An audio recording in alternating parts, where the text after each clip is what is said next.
Please hold your applause to the end, but I'd like to welcome David Anderson, Kumar Barve, David Bowling. Dan. Oh, I'm sorry, Dan. Sorry. Dan Bowling. Well, I'm glad it's in the family at least. Ana Sol Gutierrez, Will Jawando, Kathleen Matthews, Jamie Raskin, Joel Rubin, and David Trone. So please welcome our candidates.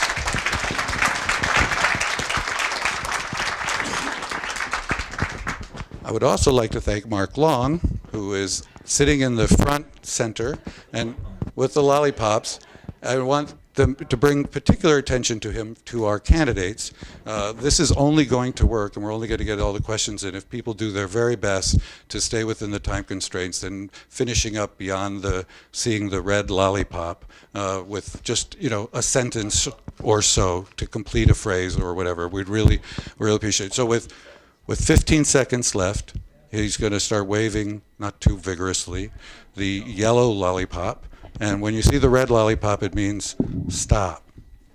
So, no, no, we're gonna do all of this in about an hour and 40 minutes, and then there'll be some time left for people to answer questions from the audience. And then beyond that, anybody who wants to linger, candidates or people in the audience, a chance to schmooze a little bit, meet some of the candidates. I also want to point out, if you haven't noticed, they all have campaign material here. So.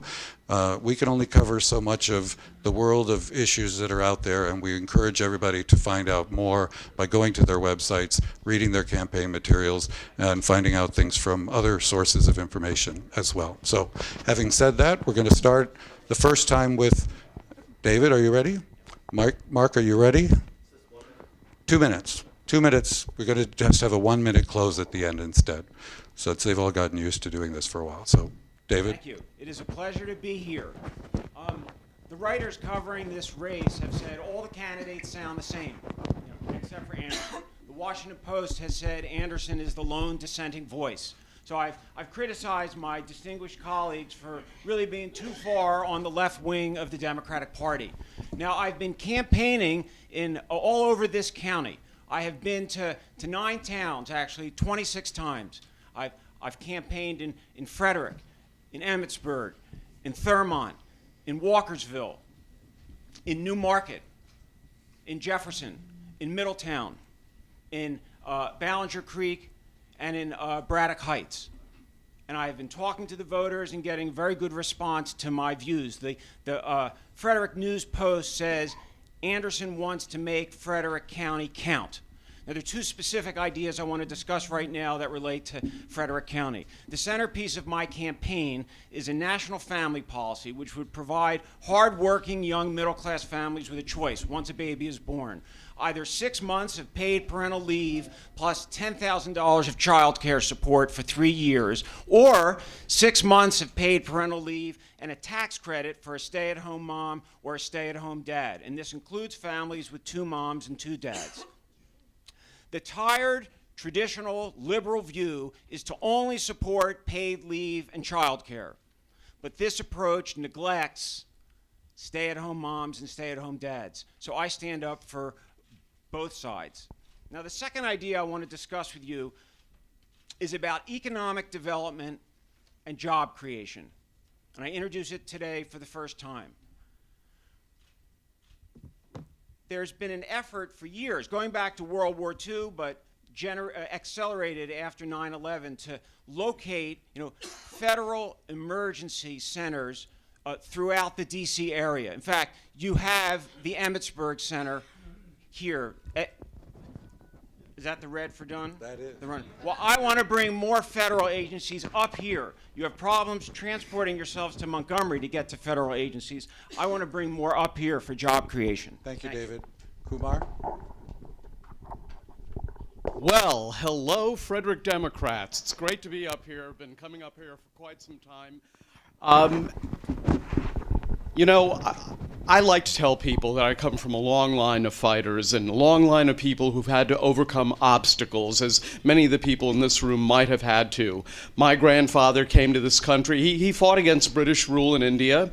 He was kicked out of the country for that. He came to this country in 1911, became a research scientist for General Electric, and he and his colleagues invented much of the TV technology, all of the TV technology we use today. And he became a citizen, was proud to do that, and within 3 years, he and every other Indian American man was stripped of their citizenship because they weren't white. He fought all the way back up to the Supreme Court and secured his rights as an American. Fast forward then to the 1960s, and I grew up at a time when kids were picked on if they were a different religion, being a Hindu as I was, and I had to learn to overcome that in the Montgomery County public school system where I grew up. Fast forward to the late 1980s, I became one of the first, actually the first man to serve on the board of the National Abortion Rights Action League in Maryland, and then became, 4 years after that, the first person of Indian origin elected to any state legislature in America. I then later served as majority leader, and during that time, I really used a lot of that life skill and family skill of fighting against people who intersect with our interests. I fought against insurance companies. I fought against the oil and gas industry to basically place a moratorium on fracking. I closed $200 million in corporate tax loopholes so that we could freeze tuition at the University of Maryland system for 4 years. Now, I want to talk about all of these things. Before I do want to mention the fact that my beautiful wife, Commissioner Maureen Quinn, is sitting in the back there. Maureen, there she is, and get to know her as well. So again, great to be up here in Frederick, as I have been so many times. Thank you, Kumar. Dave, this is from the Montgomery Sentinel. At a time when candidates running the Democratic primary for Maryland's 8th Congressional District have shown little difference in policy positions, newcomer Dan Bowling is campaigning as an outsider to his own party. So just so you have the full record there. We all know that Congress is broken. Now, one evidence of that, if you will go to website govtrack.us and type in the words family leave or equity for women or paid family leave, any of the issues important to women, you'll find that there are 20 to 40 bills that have been introduced in this session of Congress that are not going anywhere. GovTrack is expert at predicting the passage of bills. And if you look, you'll see that these are assigned a 1%, 2%, 3% chance of passage. And if you look at the reasons for that rating, the most commonly given reason is that, and this is a precise quote, the bill was sponsored by a member of the minority party.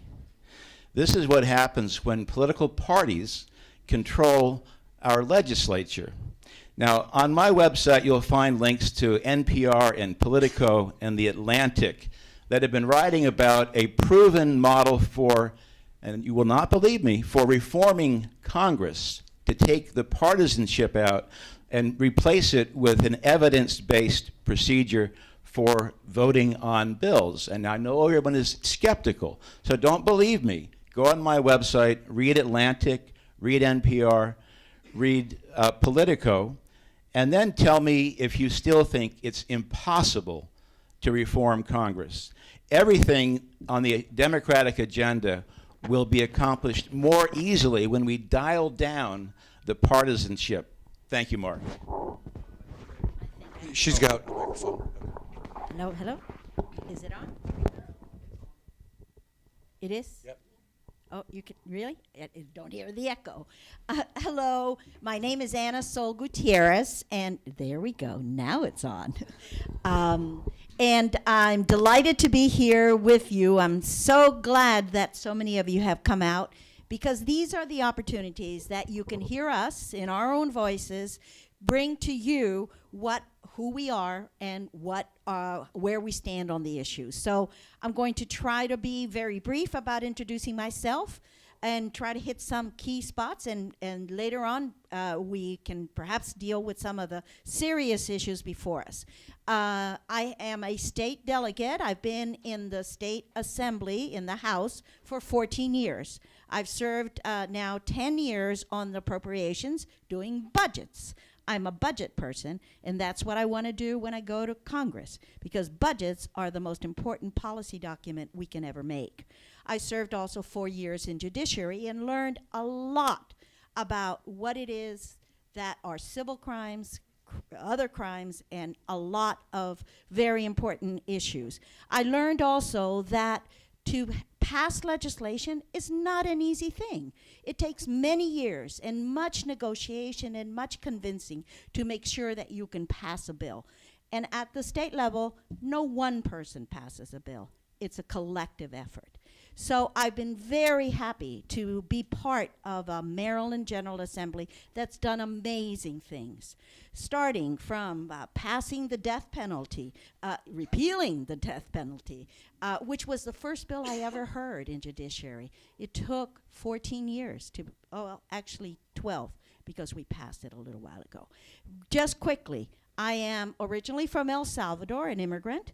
I am a woman, a very progressive, democratic woman who's been fighting for women's rights and for issues that protect that the right of women to choose. I fight for seniors. I'm a fighter. So I hope that you'll listen to our voices, and hopefully I can win your support. Thank you. Either one. Does that work? Good afternoon, everybody. I'm Will Jawando, and it's good to see you out here. I got to visit my mom before I came over here. She lives in Manchester and is watching two of my 3 daughters today. So thank you for giving me that excuse. She would like that to happen more often. So I stand up here today humbled to be here, really, because my story is pretty unlikely, but it's also uniquely American. My dad came from this country, from Nigeria, fleeing a civil war, which we still see as one of the primary reasons people come to America, fleeing violence or persecution in their home country. And my mom was born and raised in Kansas, in a little farm town, kind of like Thurmont, Hays, Kansas, and moved east after she met my dad, who got a scholarship to come and go to school in Hays, Kansas, because the factories had shut down and there wasn't economic opportunity where she lived. Another uniquely American story. So I stand here today, having been born and raised in Silver Spring, the product of that union, and very, very blessed in my life to have a lot of opportunity. But I'm aware, and have always been aware, that opportunity is not equal. When I was 12 years old, one of my best friends that had gone up with school with me unfortunately lost his life to gun violence. This is how I got into public policy, because I started to realize that it was systemic factors that impacted him being in a box and me being at a private high school with a scholarship. He didn't have a scholarship. He didn't have teachers that believed in him. He didn't live in a community that had transportation infrastructure, so his mom couldn't get to the PTA meeting.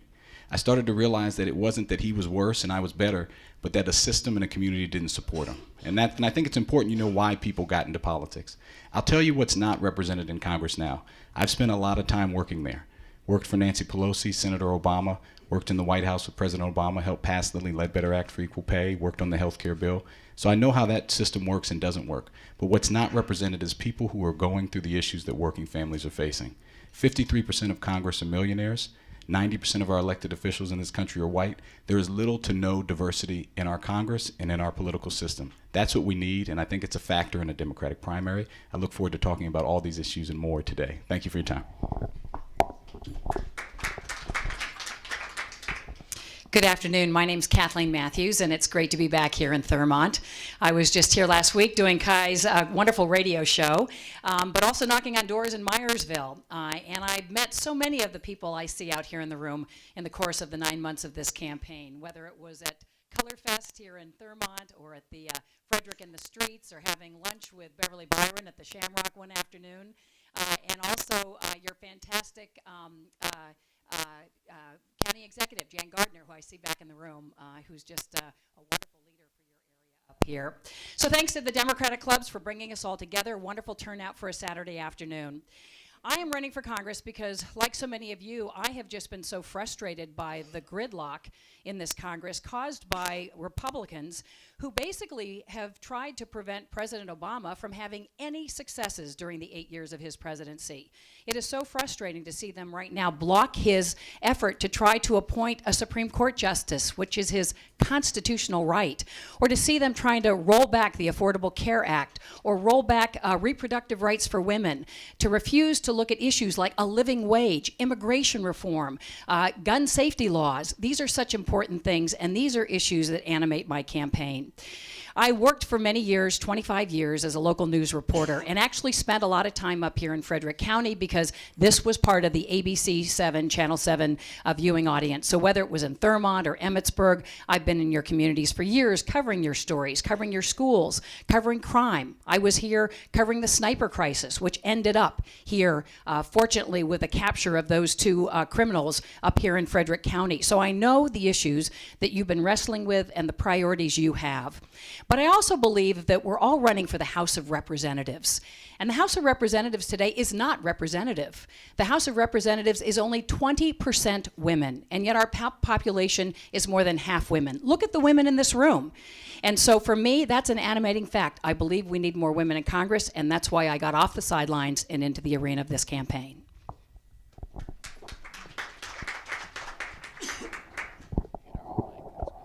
Hello, everybody. My name is Jamie Raskin. I am the state senator for Silver Spring and Tacoma Park. I'm a professor of constitutional law for 25 years at American University, and I've been in the state senate for a decade, and I'm a majority whip for the Democrats.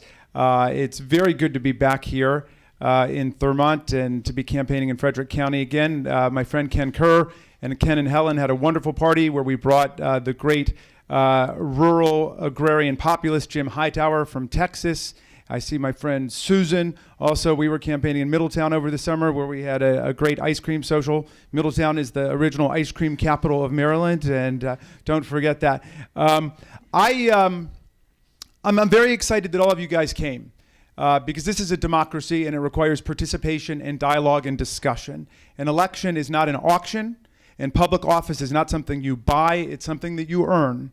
And I present my case to the people of the 8th Congressional District based on everything that I've done in public office as a servant for the last 10 years. I was the floor leader for marriage equality. I introduced marriage equality with my friend Senator Rich Madalena, who's endorsed me, and we got it passed.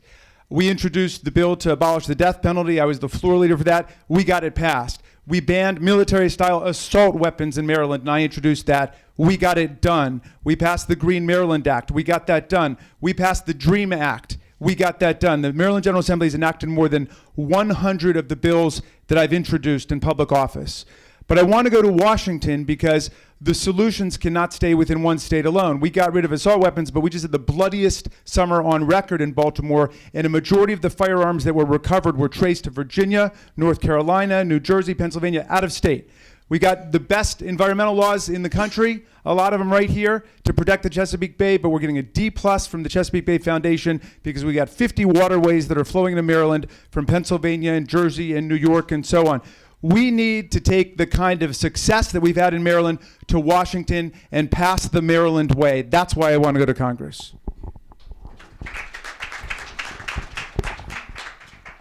Good afternoon, everyone. I'm Joel Rubin, and I'm thrilled to be here with you. I love coming to Frederick. I'm grateful to be with my colleagues here, all competing for your vote. I'm a progressive champion who gets results in Congress. Most recently, I was the senior official at the State Department, handling the House of Representatives on a variety of issues, including promoting diplomacy with Iran and winning in that fight in a Republican-led majority Congress. I've been in public service for nearly 20 years. I have the most federal experience of the candidates here. I have essentially been working across all different parts of the federal government and preparing to be able to work on day one in Congress. And we don't have time to waste. We have major fights coming up with the Republicans. We have major fights to ensure this country is getting back on the right track. In 20 years, for example, Social Security is going to be insolvent. I'm going to turn 65 in 20 years. This is staring right at us. We're going to have another fight about our economic security.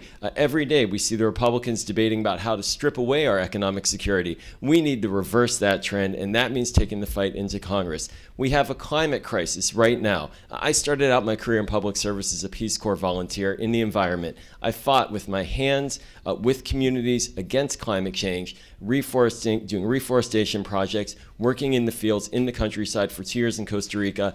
I know that it can be done, but it takes real work and real leadership. We don't have time to waste. Now, what's going to happen in this campaign is we're going to hear a lot of similar policy proposals. We're going to hear a lot of people advocating for a progressive democratic agenda, and that's appropriate, and that's what should be done. But what I ask of you in this debate and going forward is to think about who's equipped to get it done in the House of Representatives on day one. I am very proud to have won awards for supporting military health care that were bipartisan. I worked as a civil servant in the Bush administration. I know how to work with Republicans, but I also know how to stand up to them, and I'm very excited to talk with you this afternoon about that. Thank you. Good afternoon. I'm David Trone, and welcome. First of all, I think you probably feel that the farther you are from Annapolis, the less attention you get, and that's probably true. Myself, along with Dan and David, we are the outside the Beltway group. We have an office here in Walkersville. We have an office in Westminster. Our office in Rockville is also outside the Beltway. We realize that things are different outside the Beltway than they are inside. Part of that comes from where I grew up. Who you are is largely dependent on where you've been. I grew up in I was born in Cheverly, Maryland. Both my parents attended the University of Maryland. But I grew up on a farm 15 miles north of here. That farm hit hard times. It went bankrupt. My dad had a drinking issue. Then I had to start over again. So I started over with my younger brothers, my mom, and went back to school, borrowed money, incurred a lot of debt, and began to build a business. That business today, through luck, but mostly through really great people, just great people, is now in 21 states, and we have over 5,000 people that work for us. But that's what can happen in only America. So this is my opportunity to do something for America that has given our family so much. So we made the decision, my wife and 4 kids, that we're going to run for this office and break some of the gridlock, work not as a Democrat, not as a Republican, but as Americans across the table, work together to stop the gridlock, but also not take money from the PACs, not take money from the lobbyists. So we're self-financed. I'm using my money. I started with zero. I worked really hard with great people, and I was lucky, absolutely. But it's a different approach. Thank you. Thank you all for an outstanding set of introductions and for generally doing a very good job on the timekeeping. I don't know how visible that is when you're looking out at everybody, but that was very helpful. I have to take a quick commercial break to say one thing. How many of you have been watching some of the Republican debates? I mean, what a contrast. That's all I can say. What a contrast. We have an embarrassment of riches and a lot of good choices and a civil discussion, and it's really, I don't know what more you can say than that.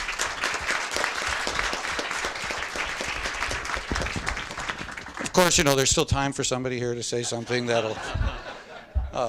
Okay, so the way we're going to do this is we have 2 sets of questions. Some of them are going to be longer questions that give you a full minute. I know, I wish it was more.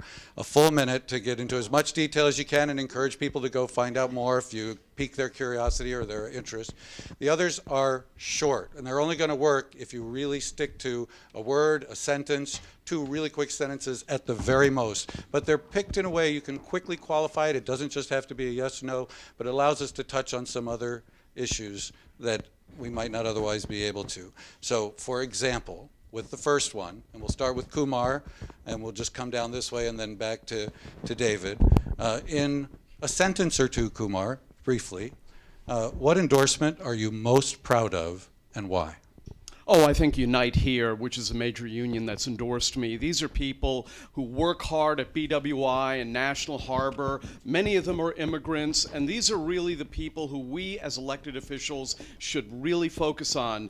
They are working hard, and their kids have to do great. Thank you. But really, we're going to try to keep this really short and simple. Everyone is skeptical when you say you're going to fix Congress. My brother-in-law, Ron Pollock, is the executive director of Families USA that basically constructed Obamacare with the administration.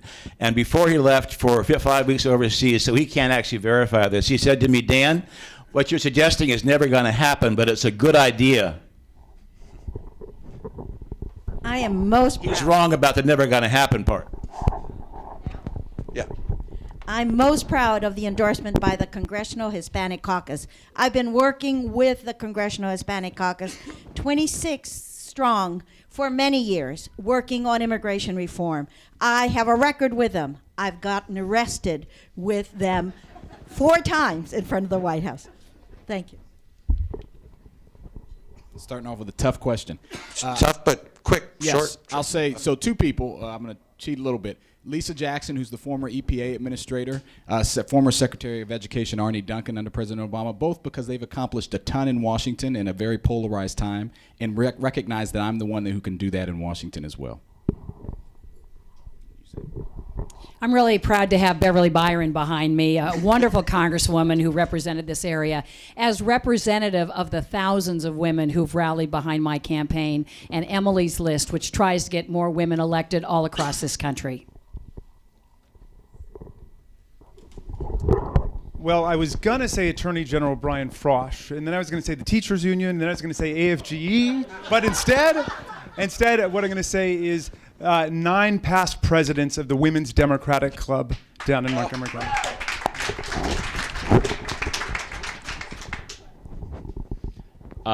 Just last week, I got a very exciting endorsement from actor and activist Michael Douglas, who I've worked with for years. He's an advocate for peace, against gun violence, and if you got your AARP magazine this week, which my mother-in-law, who lives with us, did receive, he's on the cover. So for seniors as well.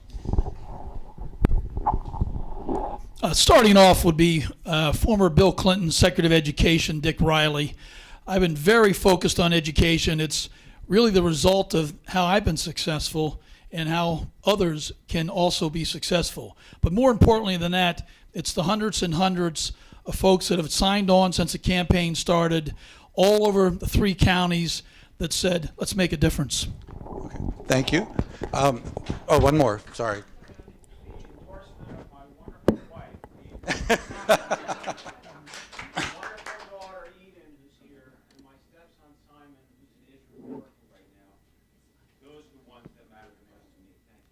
Thank you all. That was not bad, but on the other short questions, we're going to try to keep it really down to 1 or 2 sentences, but that was pretty good. This one, you get a whole minute. See, this way, it's a plot to make a minute seem like a long time.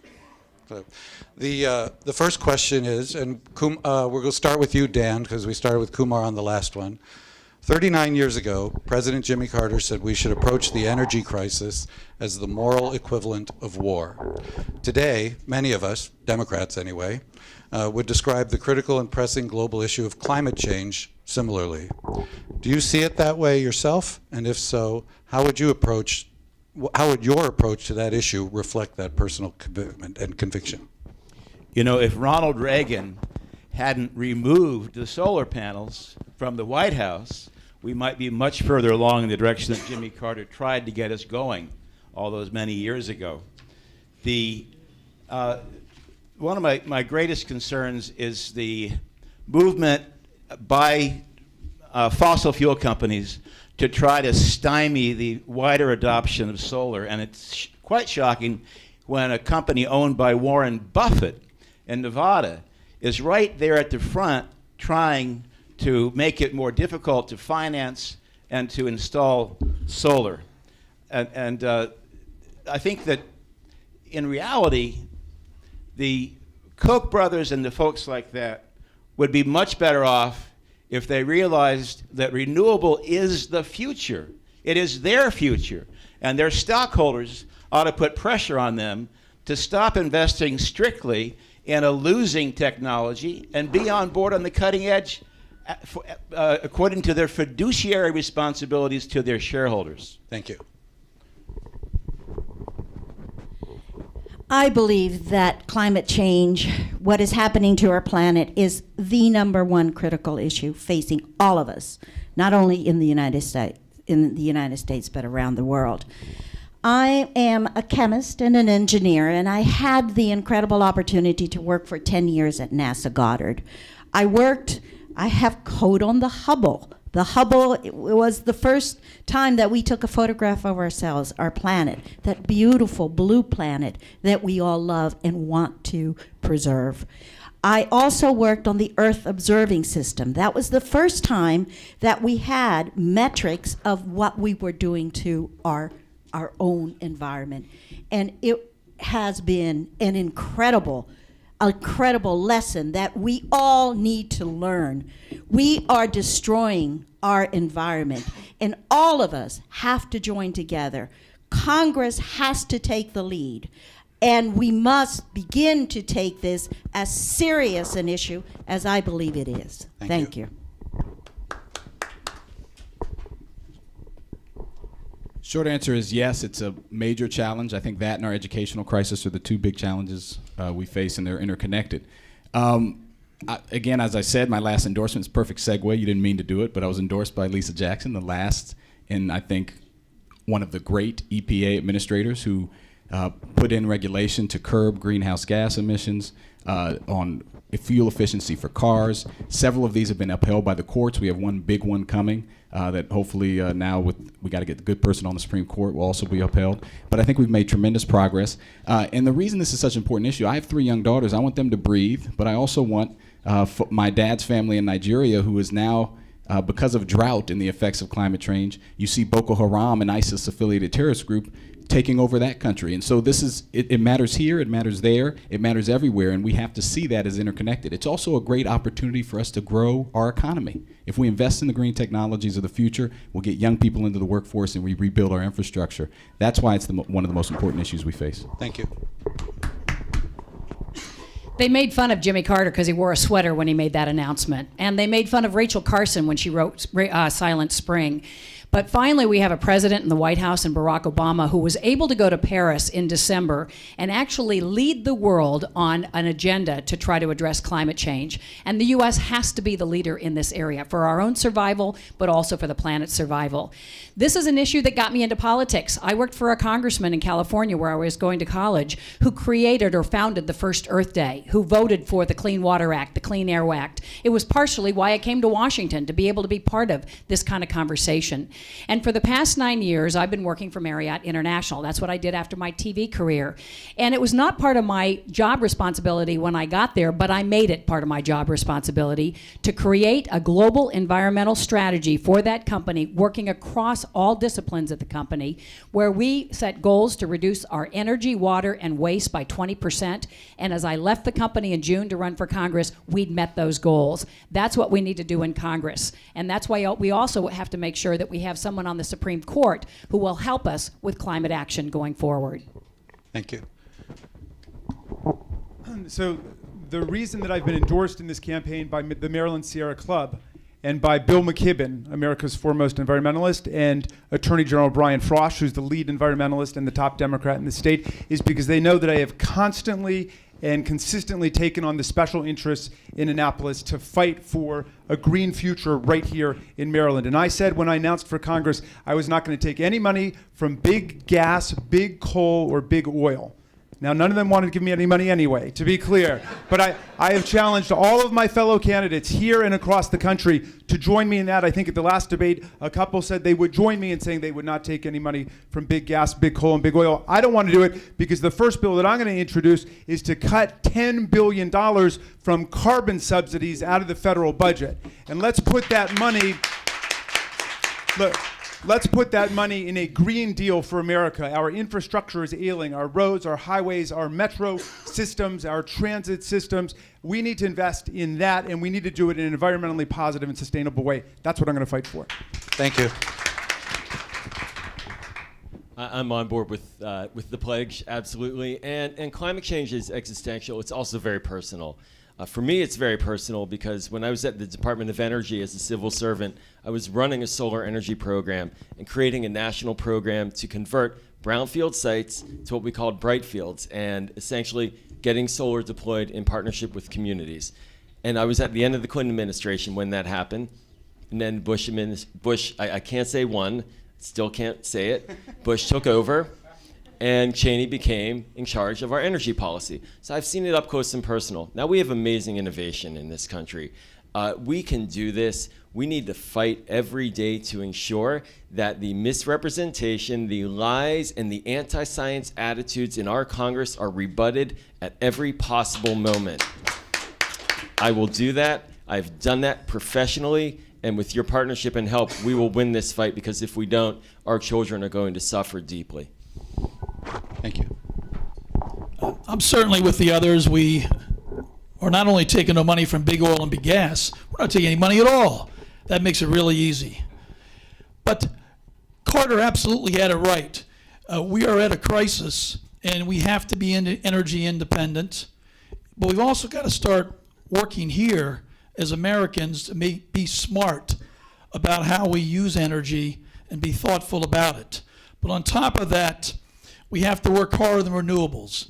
We got to get the water, we got to get the air, we got to get the solar, we got to get all those things. They've all got to move in the right direction. But what we cannot have happen is be held hostage to the foreign countries, Saudi Arabia, Iran, etc. We have to be energy independent. Back to the end of the table. Well, it's a no-brainer that climate change is an enormous problem, and we have to address it with the utmost seriousness. And so many of the Republicans are wrong about this one. Some of the issues we debate with the Republicans, they have good arguments. On this one, they don't. They're just wrong. So it's a huge problem, and we have to address it with all deliberate speed. It is also, importantly, very much a global problem. There's some problems as Americans we can address here domestically. And though we can address this domestically too, the reality is it is essentially a global problem, and that's why I, fully support the Paris Agreement. But a problem that's equally important and is day to day is the work-family balance problem and child development. This is a meat and potatoes issue. It is the centerpiece of my campaign. It deals with women in work. It deals with men in work. It deals with how we raise children. It is the first 5 years of a child's life. It is the huge gap in America's social policy. We do not have any real policies for the first 5 years. That problem is equally important. I promise not to segue into a different issue. My record of accomplishment here is one. First of all, we all agree that global climate change is the #1 problem globally, but what have we done? 20% of the electricity in this room is renewable because I was able to convince a Republican governor named Bob Ehrlich to include it. I was able to include Republicans and convince them that's the key to winning in these things. I passed the Greenhouse Gas Reduction Act of 2009, and this year we're going to pass the reenactment of that bill. I'm sponsoring it, 2016, and it's going to require that 40% of our electricity be renewable by 2030, and soon we're going to have offshore wind. And these are part of the reasons why one of my top supporters is a former executive director of the League of Conservation Voters. She understands, as we all have to understand, that taking a brave stance isn't good enough. You actually have to convince people who disagree with you to do these things, and nobody has a better track record in that than I do. Okay, that's everybody, right? Okay, thank you very much. Now, no, it's okay. You're doing a pretty good job of sticking to the time. I really do appreciate it. I know it's not easy. But just to give you one of the really short ones that is just 1 or 2 words, or you can replace it if you want with a different word, but let's keep it to that. Simply, it's progressive or moderate. Anna, we'll start with you. Come this way, go to the end. Just 1 or 2 words. Ultra progressive. That's a good way to add to it. 1 or 2 words. 1 or 2, 3, what, yeah. Young progressive. Thoughtful and practical progressive. Effective progressive. Lifetime. Pragmatic and idealistic progressive. Progressive, but driven also for jobs. I am a realistic, center-left progressive. Staunch but practical liberal. I am a congressional reforming independent progressive. Okay. Thank you. That was interesting. I was kind of waiting after a few for an all of the above or something, but that got a little harder as we went along. Okay, well, it's a question about the economy. The economy has been making a gradual recovery since the Great Recession of 2008, as it's referred to. We've seen 72 consecutive months of private sector growth, stock market reaching record highs, increased productivity, 14.5 million new jobs. But we also see wage stagnation, growing income inequality, tens of millions of Americans are still living in poverty, and other concerns about things where things are not improving so fast. What's missing that can be done or supported by the federal government? Anna is, or Anna, did you start the last one? So we'll start with Will. She started the short one. You want to? Yeah, no, that's all right. We got 9 of you. tried to help you. You get the last word. So that's a minute question? Yeah, I'm sorry. Okay. What's missing in the economy? Okay. You're right. People are frustrated. I think you're seeing Donald Trump and Cruz and the crazies tap into frustration. Okay. We have had, I'm proud to have been a part of the Obama administration where we've had all this private sector job growth, and the unemployment rate is 4.9%, as you mentioned, and all the great things, and more people seeking jobs last month than the month before. We came out of losing 800,000 jobs a month. So what do we need to do now to really spark the economy? Okay, we need to raise the minimum wage, obviously. That needs to be a floor. That's a huge thing. I don't think you'll have disagreement up here on that.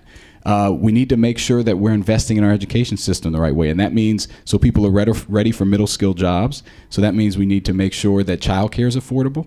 It's an issue that's crippling families. I have 5 kids under 3. Trust me, I know. $2,000, $1,600, $2,000 a month for childcare. We also need to reduce the cost of college, because if you're going to have these jobs that are in the 21st century economy, people have to have higher skill levels. When I was in the Senate Education Committee, we reduced student interest rates from 8 to 6 and raised Pell Grants to their highest levels ever, but we need to do more. I'm going to have to stop there. Sorry. That's all right. I'm sorry we don't have more time for everybody and every question, but you guys are doing a great job. So let's give President Obama credit for bringing unemployment down from 10 to 5%, which is pretty amazing.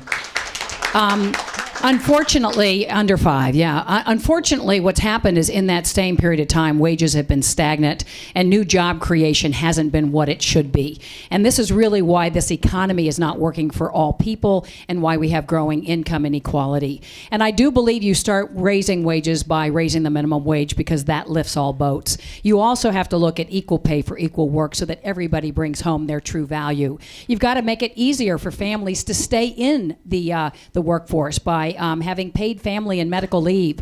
You've got to invest in education, and I'm supportive of universal pre-K because that starts to lift all children at the beginning, and investing in our community colleges going forward and connecting those community colleges with jobs in the area.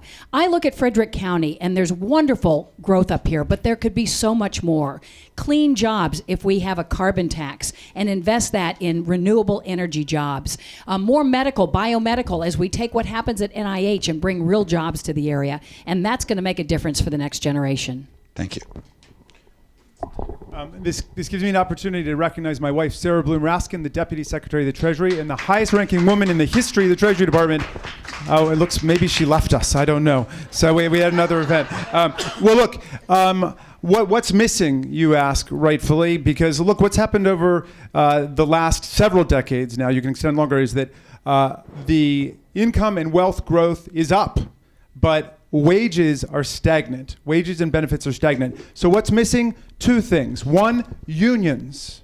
Unions have taken a terrible hit because of union busting and collaborative policies by the NLRB and right-wing politicians in Washington. And I've got a 5-point plan that I wrote myself on my website to end captive audience speeches in the workplace, to revitalize the right to organize, to re-energize collective bargaining, to make sure that workers and unions are not being hit in bankruptcy and so on. But small business. Let me give you an example of what I did in Annapolis, okay? When I got there, Big Liquor had taken the position that everybody's got to go to a liquor store to buy wine. And I said, I don't accept that. I'm going to put in a provision for direct wine shipment, which 46 states have. It's just me and a couple conservative Republicans who did it. We doubled our support year after year. If you don't remember anything else about me, remember I'm the guy who brought you direct wine shipments in the state of Maryland. Thank you. For our wineries.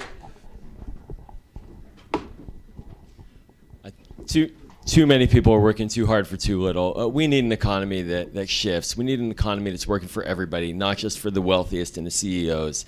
I got to tell you, I went to business school and public policy school, And I've seen in the last 20 years the acceleration in the disparities. It's breathtaking. And what that means is we're leaving too many behind. Our training programs are not adequate to help people get reinvested and bought into the next economy. My mother is a retired college professor. She taught English skills and writing skills to people who were transitioning in their careers, looking to get into that economy. For example, the trade deal that we have with Trans-Pacific Partnership, which I do not support in its current form, we need to ensure that before any trade deal goes forward, that there is money available to ensure that the people hurt by that deal get the training they need to leapfrog into the 21st century economy. We're not doing that. We're not taking advantage of that. There is a ton of waste in the defense budget and other areas of the federal budget that I will attack on day one to ensure that we find that money and help our people. Thank you.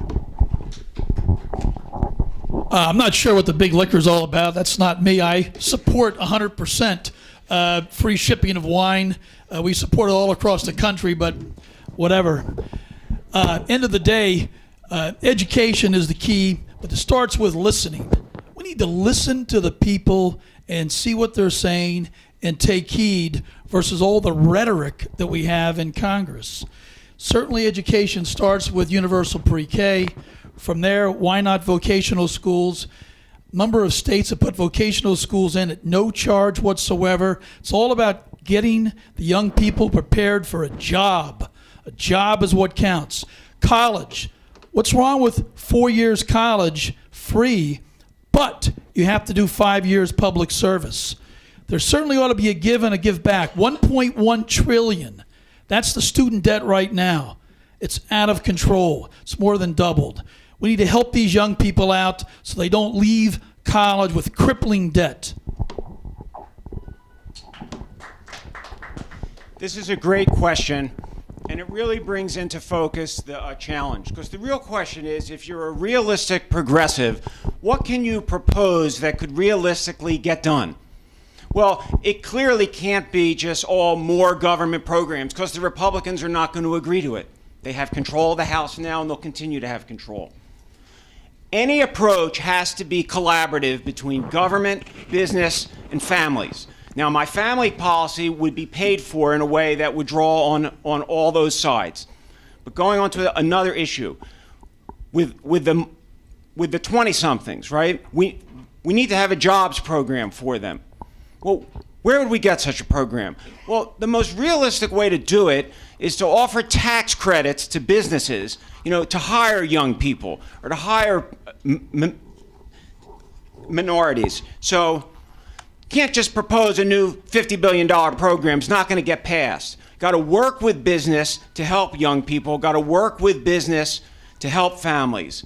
Got to be collaborative. That's the only realistic way to go.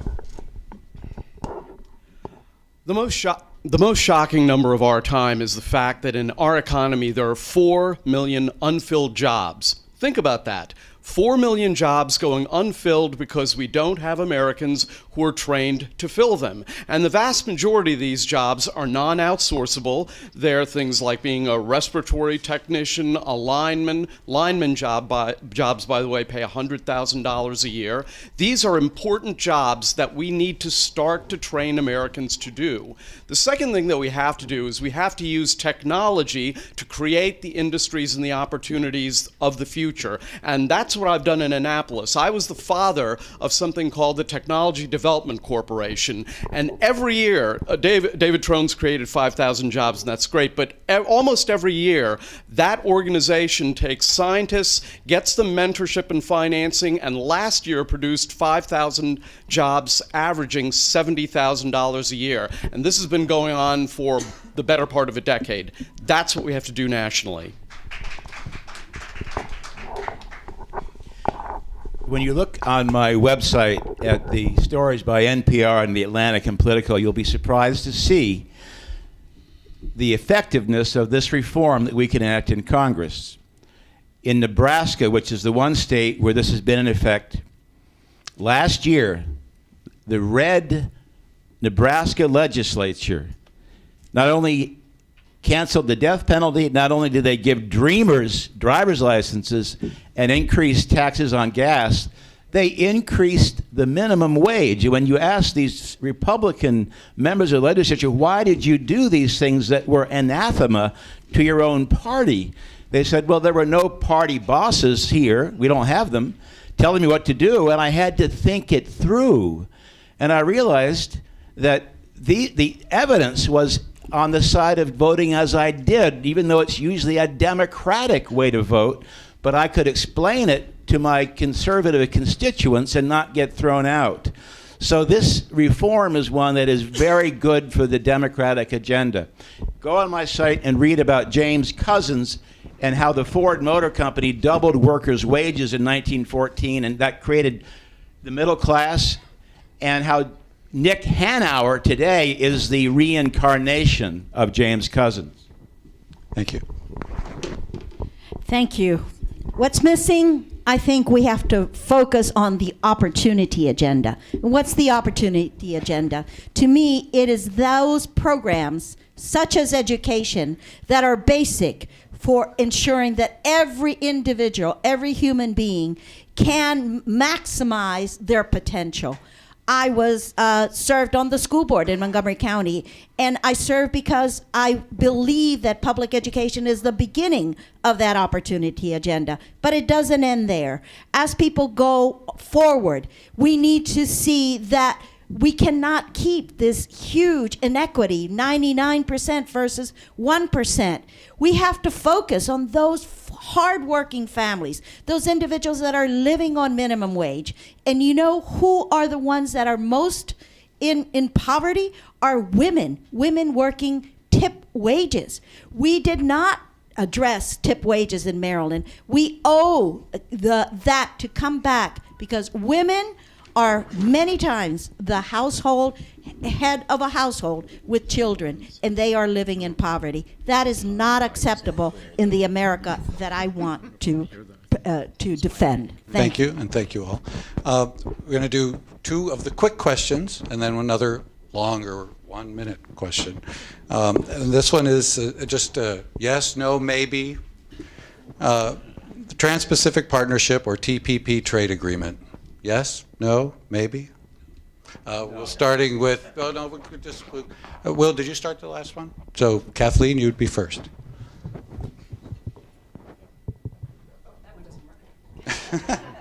Wouldn't be very good. I think that this TPP has some problems from what I've seen. There's some environmental groups that are deeply concerned about it, some that are not. But I do know that 95% of the consumers are outside the U.S., so we have to look for ways that we have trade with the rest of the world and also at the same time protect the environment and our workers. I'll take that as a maybe. I'll try. Let's just keep these very short, but that was about 3 long sentences, but let's try to do it as even shorter if we can, because we've got a few questions like this and we can get through them. Who's next? Going this way. No, not in its current form. Okay. Well, I already said no, but I'm a committed internationalist, and we do need to make it work for everyone. Thank you. Easy one. Yes, yes, yes. Yes, I support it. It's up on my website. We can't retreat from the global economy. No, I oppose it. We need to fill those 4 million jobs first in America. The agreement allows corporations to sue governments. It doesn't allow trade unions to sue governments. No. Absolutely no. I've seen what CAFTA has done to Central America. It has destroyed our environment. It's destroyed our labor unions. Absolutely not. We need to have fair and just trade agreements.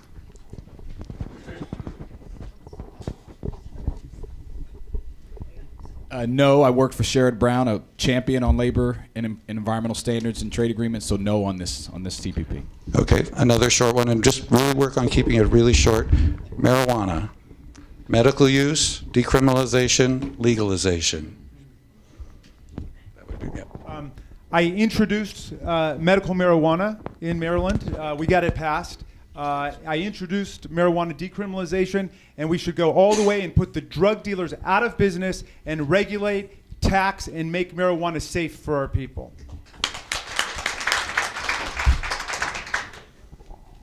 I hate this question because I agree, but I also know it's dangerous, and I'm worried about my daughters, so I agree with decriminalization and medical use and everything that Jamie said.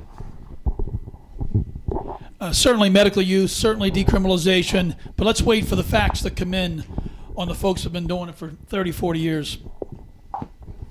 I support the legalization of medical marijuana and the decriminalization of marijuana. I support the legalization of marijuana, taxed, regulated, because prohibition is a really stupid strategy.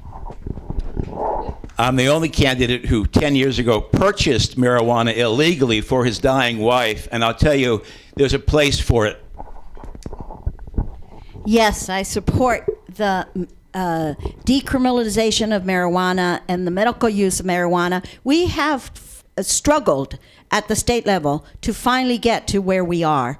It is an issue that is so important and can affect so many people that need it. We have more people in jail for nonviolent drug offenses than any place in the world. Yes on medical, yes on decrim, but it has to be real decrim, so the amounts aren't so low that you can't actually still get caught and go to jail and get a fine, because fines are ways to discriminate too. And yes on legalization with heavy regulation. We got to be worried about edibles and these things that are happening out in Colorado. Okay, We thank you. need to look at that. Yes on decriminalization, yes on medical marijuana, and I'm leaning heavily in on legalization as we look at what happens in Colorado, and we have to learn from that experience. Okay, thank you all. 1 minute for this one. It's awful to put foreign policy into a minute, but this is just to get people started. And again, hopefully people will go to your websites and other sources of information to find out more. But from the Middle East to North Korea. Nobody here from North Carolina, I hope. Okay, from the Middle East to North Korea and beyond, instability, wars, terrorism, and other threats abound. Without the time to get into the details of these and other many problems, what can you tell us about your overall approach to the role of the United States in the world? So we've got too many different issues, but generally, how do you approach it? Jamie started the last one, right? So you're up, Joel. I've spent a whole career working on foreign policy and international affairs, most recently as a senior official handling the House of Representatives for the State Department for Secretary Kerry. And I was an activist for peace, helping to create an organization called J Street to promote Middle East peace, as well as leading an activist campaign to create political support for diplomacy with Iran. And I did that because I truly believe that our security is best served by ensuring that we use all of our tools to resolve conflicts, and that means diplomatic tools. I don't want to see body bags coming back to the United States again for a war of choice that no one should fight. And I believe deeply that we have the capacity and the assets to do it. I'm also ready on day one to do the oversight we need to of the defense budget. I mentioned it a moment ago. 1/3 of our spending is discretionary. 60% of that is tied up in national security. We're wasting $1.4 trillion, it's estimated, on F-35 fighter that will not defeat the terrorists, is looking backwards and not helping our troops in the field with the body armor and other tools they need. And I will fight to ensure that we get that right. Thank you. It's certainly very hard to achieve peace through military action. But that said, we have to strongly support Israel categorically. At the same time, we have to realize that what's happening with the immigration and the outflow from Iraq, the whole disaster that's there, we can't just sit by on the sidelines and not begin to address it. We need to look at no-fly zones. We need to support some of our friendly folks in those areas, the Kurds in particular, but we can't just sit here and wait for everything to happen, because Europe is being flooded with millions of immigrants, and it's not going to end well. It's going to end very badly, unfortunately. I had a book published recently called Leveraging, a Political, Economic, and Societal Framework, and that gives a lot of my views about foreign policy and international relations. In a word, we have to be more active and more engaged, and the TPP is one example. This is an example of where our economic policy is intertwined with all of our foreign policy. We cannot be retreating from Asia. We have to be engaged. We have to be, forming that trade arrangement. With the Iran nuclear deal, I think we needed to be more active, stronger. I am the only candidate who was opposed to the Iran nuclear deal. I think that we hesitated there, and we thought that we had to make an agreement, otherwise there'd be war. That was a false dichotomy. There were 200 times in our history that we've rejected a deal, and then Congress has amended it or fixed it. So overall, we have to be doing more.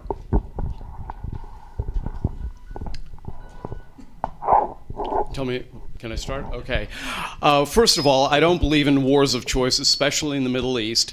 I do very strongly support President Obama's pivot to Asia, because if you think about it, if you draw a triangle which has at its points India, Australia, and Japan, 2/3 of the world economy is going to be in there, and the role of American leadership, generally speaking, in my opinion, is that not of a bully and not of a world police officer, but instead as the coordinator for the world's democracies and the world's economy. My philosophy is a very traditional American philosophy that we had after the Second World War. We need to go back to that philosophy of a nation, a great nation, perhaps the greatest nation in human history, that leads through example and coalition building, not through bluster, saber rattling, and warfare.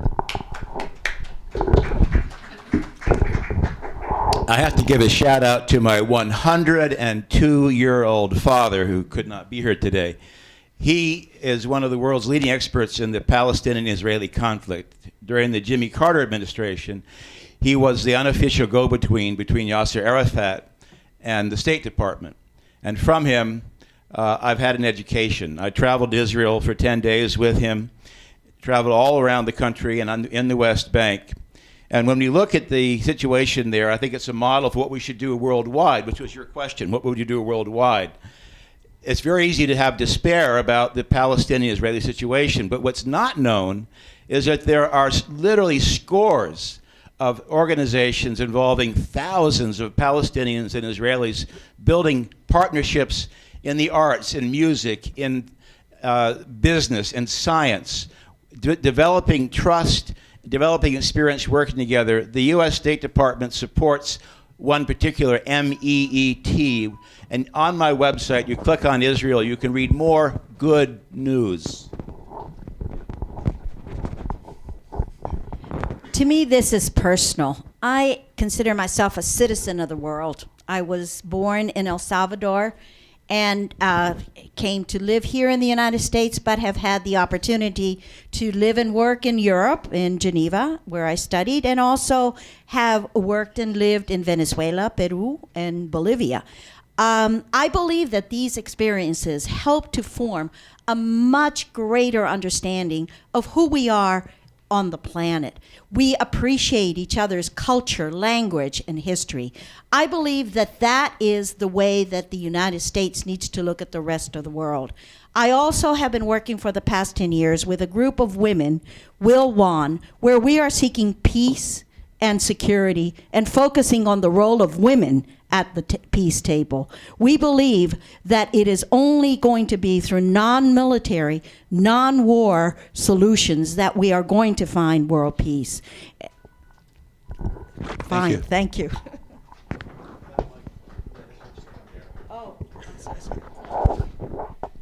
Two questions ago, I said I had 5 kids under 3. I do love my wife, but I don't have that many. It's 3 under 5. So I saw a couple people shake their heads. So sorry about that. I saw some heads shaking. In fairness, we can start the 1 minute now. Thank you. Sorry.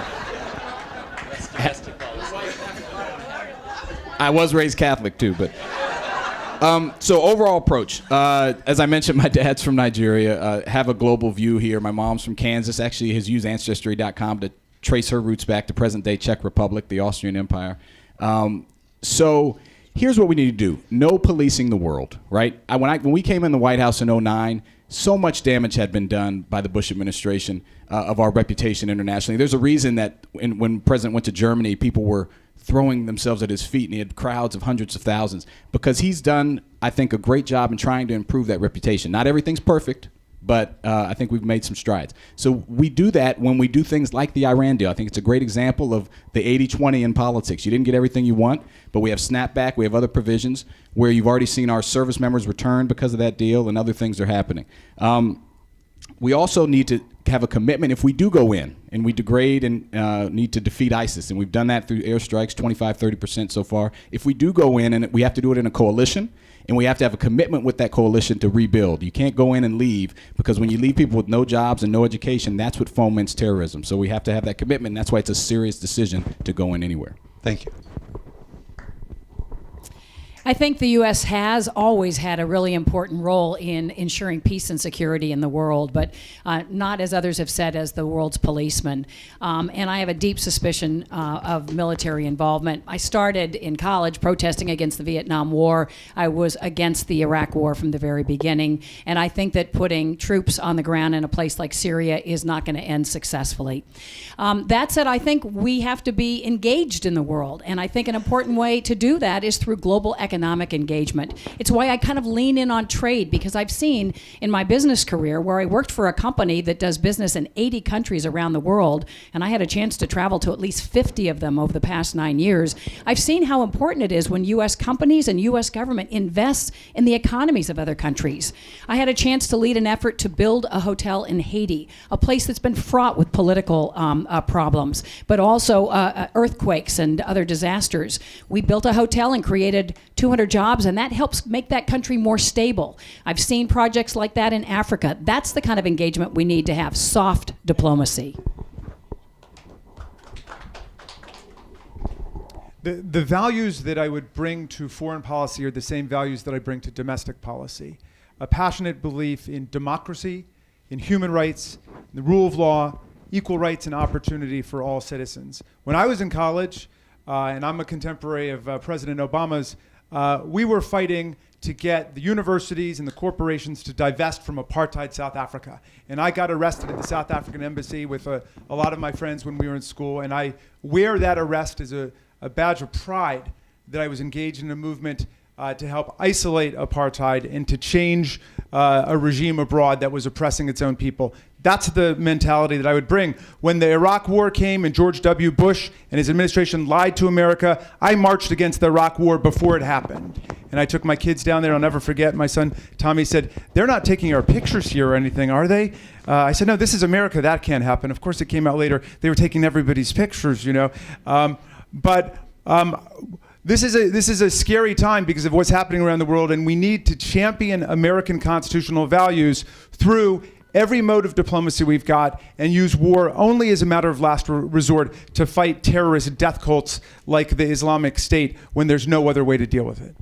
Okay. You started that one, right, Joel? So, okay. All right, this one, we're not even going to go down this. So just raise your hand. Just real quick and easy one. Are you planning to have, if you win, a fully staffed or full-time staffed field office or other field office in Frederick County? Anybody? We just want to get that on the record because we all want that. Everybody here wants that. So, okay, so everybody here will hold whoever wins. We'll hold whoever wins to that. Okay. Right. No, you'll have. My guest constituents program takes care of it. Okay. Another quick one. Not an easy one, but a quick one, I think, here. So rather than take a bunch of time with it, do you support or oppose capital punishment? Raise your hand if you're opposed to capital punishment. Is there anybody who's not? Okay. If you're, well, you can. Wait a moment, is it opposed or? Opposed. You're opposed? Raise your hand. Okay. I just it didn't seem like it was worth going down the whole thing because I thought we might be unanimous there. Okay. For a minute here, when you hear Black Lives Matter, what does it mean to you about what is happening and what should happen? And we start with you this time, David. This is a very important area to myself. My wife and I have worked with the American Civil Liberties Union for over 20 years. And we recently worked with them last fall, and we founded a Center for Criminal Justice with the ACLU. And it's really focused on prison reform, but prison reform is focused on people of color in large respects. And so we're working with the ACLU right now to what can happen to, first of all, get less people going into prison. Then when they're in prison, how they can achieve training, achieve education, so they're ready for reentry. Because we have to cut back our recidivism rates, and that's what's affecting the black community and the Hispanic community. America has 5% of the people in the world, but 25% of the world's prisoners. And that's just not right. We have to attack this and fix it. Well, my mother taught racial relations in the 1960s, so I grew up kind of learning about black-white relations and was fully kind of immersed in all the great concepts of racial equality. I taught Martin Luther King his pilgrimage to nonviolence 35 times at George Washington University when I used to be an academic. But I want to tell you the truth. I'm kind of 80-20 on this issue. Obviously, there's immense racism towards African Americans, but it's not 1860, and we're not in South Carolina, and I've lived in South Carolina, and it's not 1955 in Alabama. So I have read and studied and talked to many people on the more conservative side of these issues. And I do believe that, I'm giving you 80-20, about 20% of the issues in the African American community must ultimately come from within the African American community. There's soul searching that needs to be done. And this is not just about criminal justice. Thank you, David. So yes, it's racism, but there is a role of moral responsibility for the African American community also. Thank you.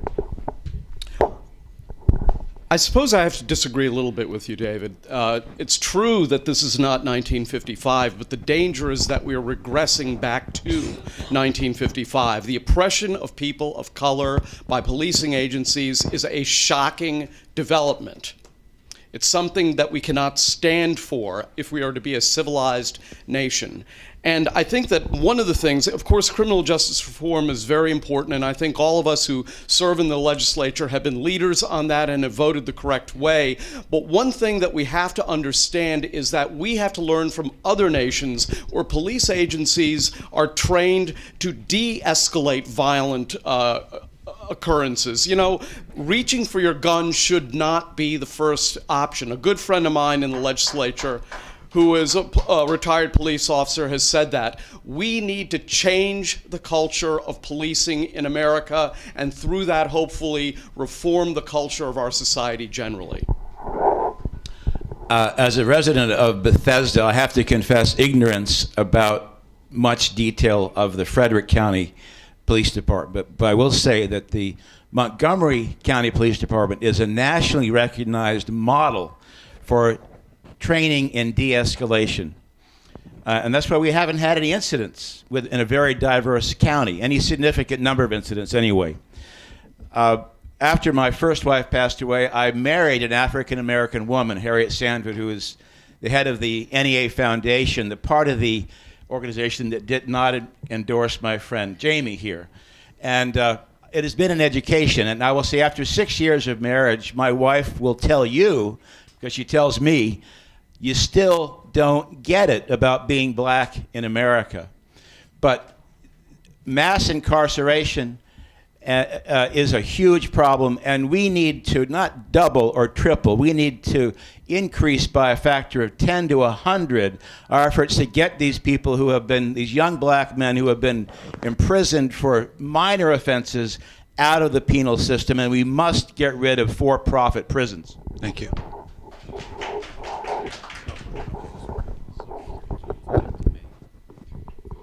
The question was the Black Lives Matters movement. I think this is a very important movement now, today, because I think we have gotten used to ignoring the discrimination and the disparities that exist in our society.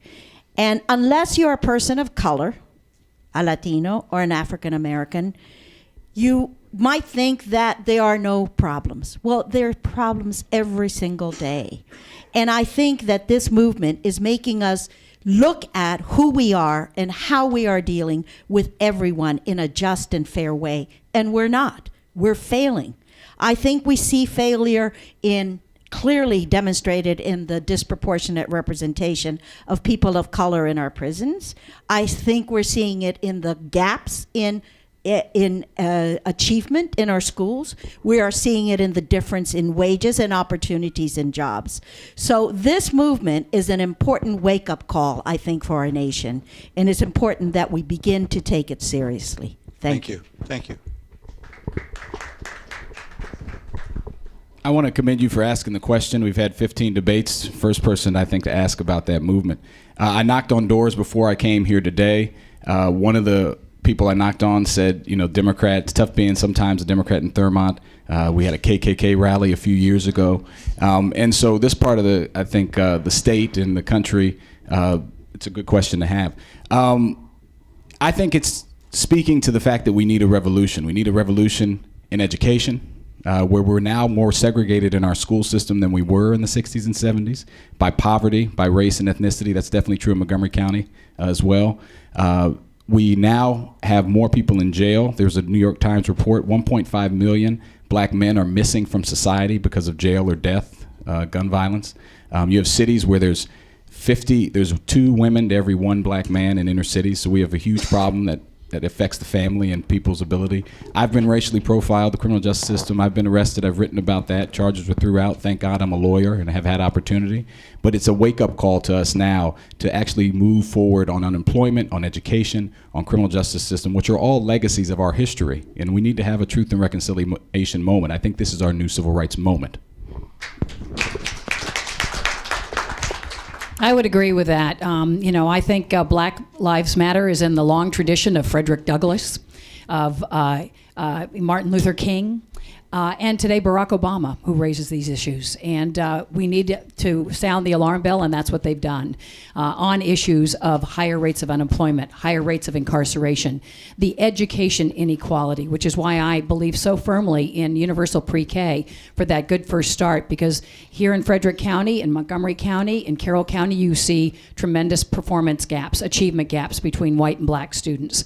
We need the resources to be able to go into our schools and address those, because it all starts with that foundation, schools. We need that equality there so that we can have equality in the workforce and equality in opportunity going forward. So I salute Black Lives Matter, and I think it would be a priority, and I believe it would be a priority for most of us here on that stage, but it has to be a shared priority, and that's how we're going to move it forward. I would like to see Black Lives Matter grow beyond what it's currently defined as, that it becomes all of our movement.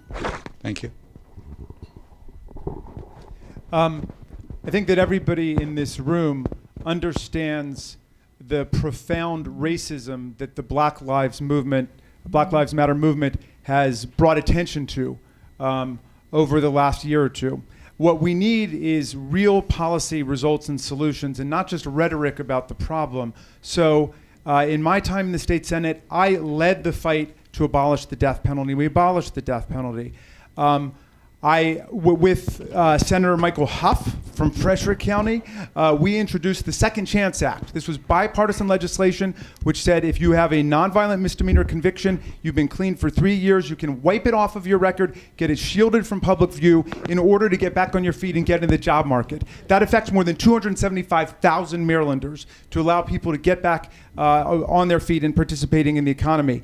We reformed mandatory minimum drug sentences, which was incredibly unjust. Lots of judges would say, I don't want to sentence you to 10 years in jail for what you did, but the law has made it that way. We reformed that. And we're also working on incredible problems of economic inequity and predatory financial activity across the state that have profound racial disparities in terms of the effect on people. So we're making that happen this session in Annapolis. Isn't it incredible that we're having a real deep discussion about this, although brief, while Republicans are playing footsie with the KKK? No. All right, think about this. Now, my wife is Sri Lankan American. brown skin. Her mother, when she delivered her, was forcibly sterilized by a doctor who the words before he put her under were, "No more brown babies for you. No more colored babies for you." This is personal, and I think it's horrible that people in this country have to scream to be heard to say that their lives matter. We're all equal. These are Americans. And so we have to change the national conversation. My daughters asked me today, "Daddy, what about being brown skinned? Is it getting better? Is it getting worse?"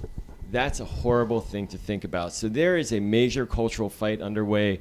I applaud all of us here for being willing to stand up and fight for this. And we have to denounce it every possible moment when our politicians, I won't call them leaders, when the politicians scream on the other side. Thank you. Okay. Back to quick. I won't say quick and easy, but quick. The 1933 Glass-Steagall Act, a nice quick one, right, was repealed in 1999. Do you support reestablishing it or not? Yes or no, as much as you can. Just stick to something really short. I think we're down at the end again.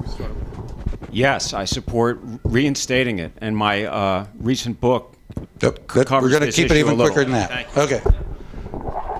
Yes, I do support reinstating its provisions. Wait, let me say, does anybody, are we all in favor of restating Glass-Steagall? Yes. I want to strengthen it. Okay, then go ahead and say that. There we go. That's short. Yes, I support it, but I want to strengthen it. Okay. I think it hasn't worked. We still have a lot of work to do. Okay, thank you.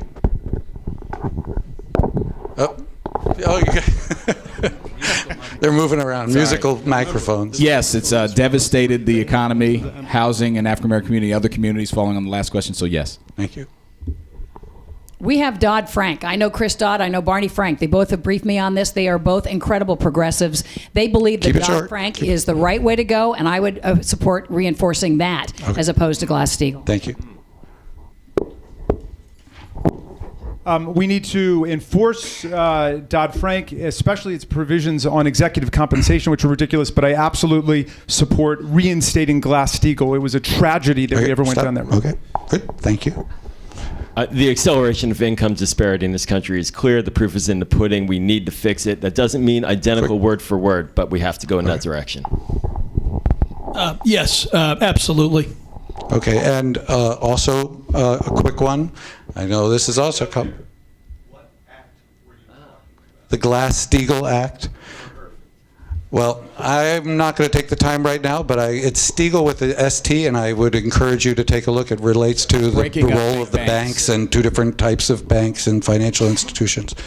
Okay, yes, no, or maybe.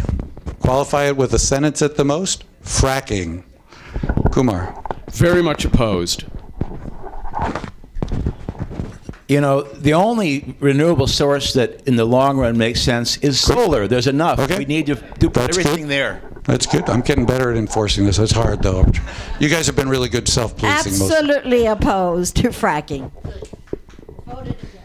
Opposed. We need to invest in renewables.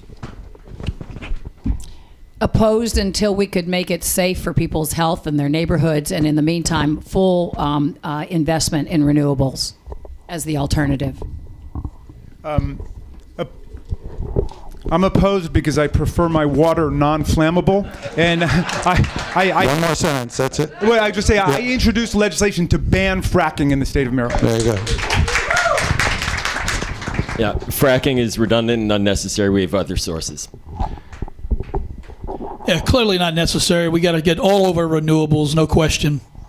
Okay, we're gonna. Didn't you start that one? Oh, you didn't. Kumar did. I'm sorry. I oppose fracking as it's done now, but I leave open the possibility that science could discover a way to do it more safely. Okay, given the time, I'm gonna cut out one of the other two questions, so you'll have a chance to have. We're gonna do a 1-minute wrap up at the end. So just got a couple more to go through really quickly, and then we'll do the one last question, and then the close. But this one is. Raise your hand. We'll see if that'll work this time, and if it doesn't, you support a path to citizenship. Everybody? See, that saved us a little time. Saved us a little time. This one maybe isn't everybody going to raise their hand, but I'm going to ask you to be quick and easy or short. So, Dan, you start with. Dan. Single-payer health care. Yes, no, maybe? The Institute of Medicine says we waste $700 billion a year. The most important thing is that we ask the whole healthcare community repeatedly, why are we spending 2 to 3 times as much as anybody else? Let's keep it, just try to get a sentence or at most here. Yes, let's have universal health care like the rest of the world has. Cuba has universal health care. Yes, was proud to work on the passage of Obamacare. While I was in the White House, we wanted the public option, didn't get it, but we need to go back, build a coalition, and single payer is the way to go. I believe we make the Affordable Care Act better and better. We get more people into the system. Single payer is not going to pass in the near future, but ultimately I think we will move in the direction of a Medicare for all. Let's build on the great successes we've had under the ACA by passing single payer and getting a system. Let's make it a prior condition that we take 32 cents on the dollar and give it to insurance companies. Healthcare is not yet working for everyone, and we need to expand Medicare, and we need to make sure that the insurance companies feel that pressure. Yeah, clearly, the Affordable Care Act has been spectacular. Everybody deserves health care. We put another 15, 16 million people now have health care, and we got to build on Medicare also. In an ideal world, I support single-payer health insurance. We don't live in an ideal world. There is no conceivable way in the next 10 years we could pass it. We have to keep ACA and make sure the Republicans don't repeal it and improve on that. This is not an ideal world, so I'm the realistic progressive here. Well, we have to have goals, though, don't we? As long as they can be expressed quickly. And I believe single payer is the goal we should shoot for eventually. Okay. Thank you. All right, looking at the clock, you guys have done a great job for the most part. I know how hard it is, especially with big issues and limited time. I think rather than ask a whole nother question and then have the closings, I'm just going to tell you what the question would have been and encourage you to start your closing with it. We'll give you a minute and a half instead of a minute for the closing. Yes, that's why I'm wrapping it up quick. This is, and people, they're going to be able to linger some too, but they're going to close. Now we're skipping a question to, they've all been promised they'd have a chance to close. We're just making it a minute and a half. The question, if you can build it into your close, that's up to you or not, is members of Congress are often associated with certain issues that reflect their passion or their district. From committee assignments to general leadership on an issue, what are you most passionate about, and what would you like to see accomplished in that area? And if you can blend that into your close, we'll give you a minute and a half each, and then we'll take as much time as you guys can stay for questions after that. But you were starting with you, Anna. Thank you. So there are no questions from the audience before our closing, then? Not before our closing, after the Okay. closing. So now? My passion, and there's a lot of it, has been around education. That's why I ran for the school board. I saw that as the bombs were falling on Central America, many, many children, many families were coming to live here, particularly in Montgomery County. And what I saw was that the schools that had, for me, I went to public education, got a great education, permitted me to be a chemist, an engineer, to be able to raise 3 sons by myself. I was a single mom. And I had the professional experience to be able to keep a quality of life that I think is what we are all seeking. That passion I have carried forth because I went to the State House and have focused on ensuring that education equity continues being the primary reason of our funding for education, to make sure that every child is going to have an opportunity. At the federal level, the strongest program that serves poor children is Title I. We have not been focusing on ensuring that educational opportunities are available for everyone. We now have the wonderful proposal that I support of free community colleges. That is the direction that we need to move in. I will continue fighting for that. And the obvious one is immigration. We absolutely need immigration reform, and that is another passionate issue that I will continue to fight for. Thank you. Is this the closing?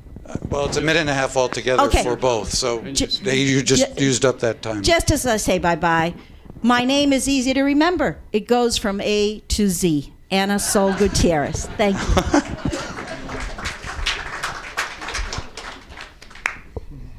Thank you. I'm most passionate about giving opportunity to everybody, no matter what you look like, where you live, and who you are. And that's really what America's about. And that's what I've dedicated my life to.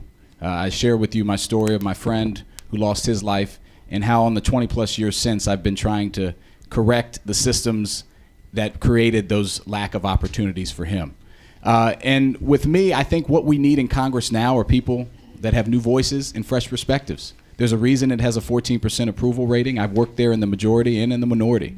When you talk about childcare, you heard earlier I have 3 kids under 5. We got that right. We pay it every month. When you talk about student loan debt, the Washington Post talked about our financials last week. The first sentence was, you have one law professor who makes over $250,000 and another person who has $160,000 in law school debt. You can guess who I was. Let's put someone in Congress who's dealing with the problems Americans are facing. That's the perspective that's not represented. When you talk about elder care and health care, my dad lost his job, unfortunately, a couple years ago. He came down with cancer. We had to move him in. Thank God for Obamacare. We signed him up for Medicaid, and then he turned 65, and now he has Medicare. We need to strengthen those programs. I think the perspective in Congress is someone who knows what working people are going through, but also knows how to move legislation. I worked with Republicans to raise Pell Grants and to expand Head Start for early childhood education.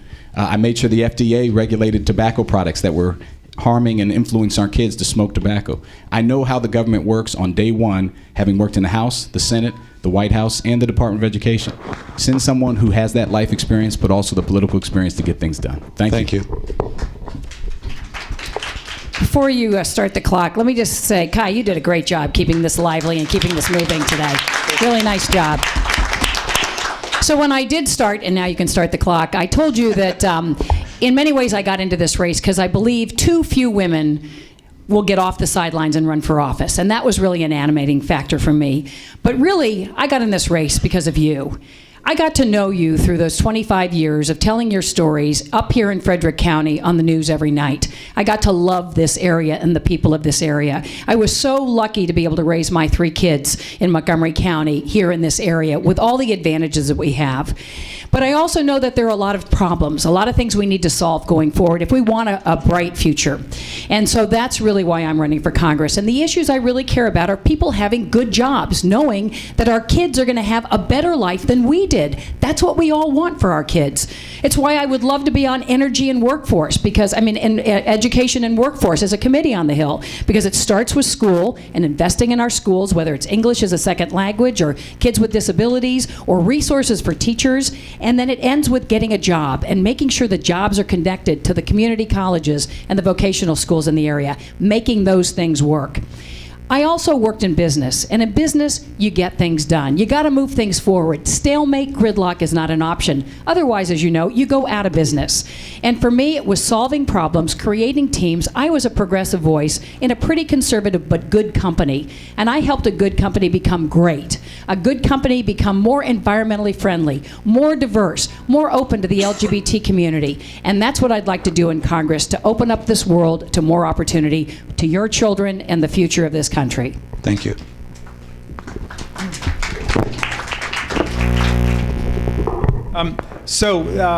Again, thanks to all of you for coming. On the first day of my campaign, I was endorsed by Congressman John Conyers, who's the senior-most member of Congress, co-founder of the Congressional Black Caucus, and the only person in our history ever endorsed by Martin Luther King in an election. And he endorsed me, so by the transitive property, you see. But one of the things that Congressman Conyers said was, we need Jamie on the Judiciary Committee to be fighting for civil rights, for civil liberties, and for civil justice, all the things that he's fought for in Maryland with such great effect. So I am very proud of the record that I present to the people of Maryland in terms of leading the fight to abolish the death penalty and pass the Second Chance Act and enact medical marijuana. This is a period, the last decade, perhaps of the most fertile legislative breakthroughs in the entire history of the state of Maryland. I want to invite everybody here to come to one of my campaign events so we can have a real conversation. It's obviously a little stifling to do the 60-second answers. We just had our 107th event in our campaign. We have more individual donors than any congressional campaign in America right now because of the grassroots character of the campaign that we've been running. So please, today, if you would, give me your card, or I'll give you my card. We'll put you on our list, and I make you this pledge. You will never be lonely again. Thank you very much.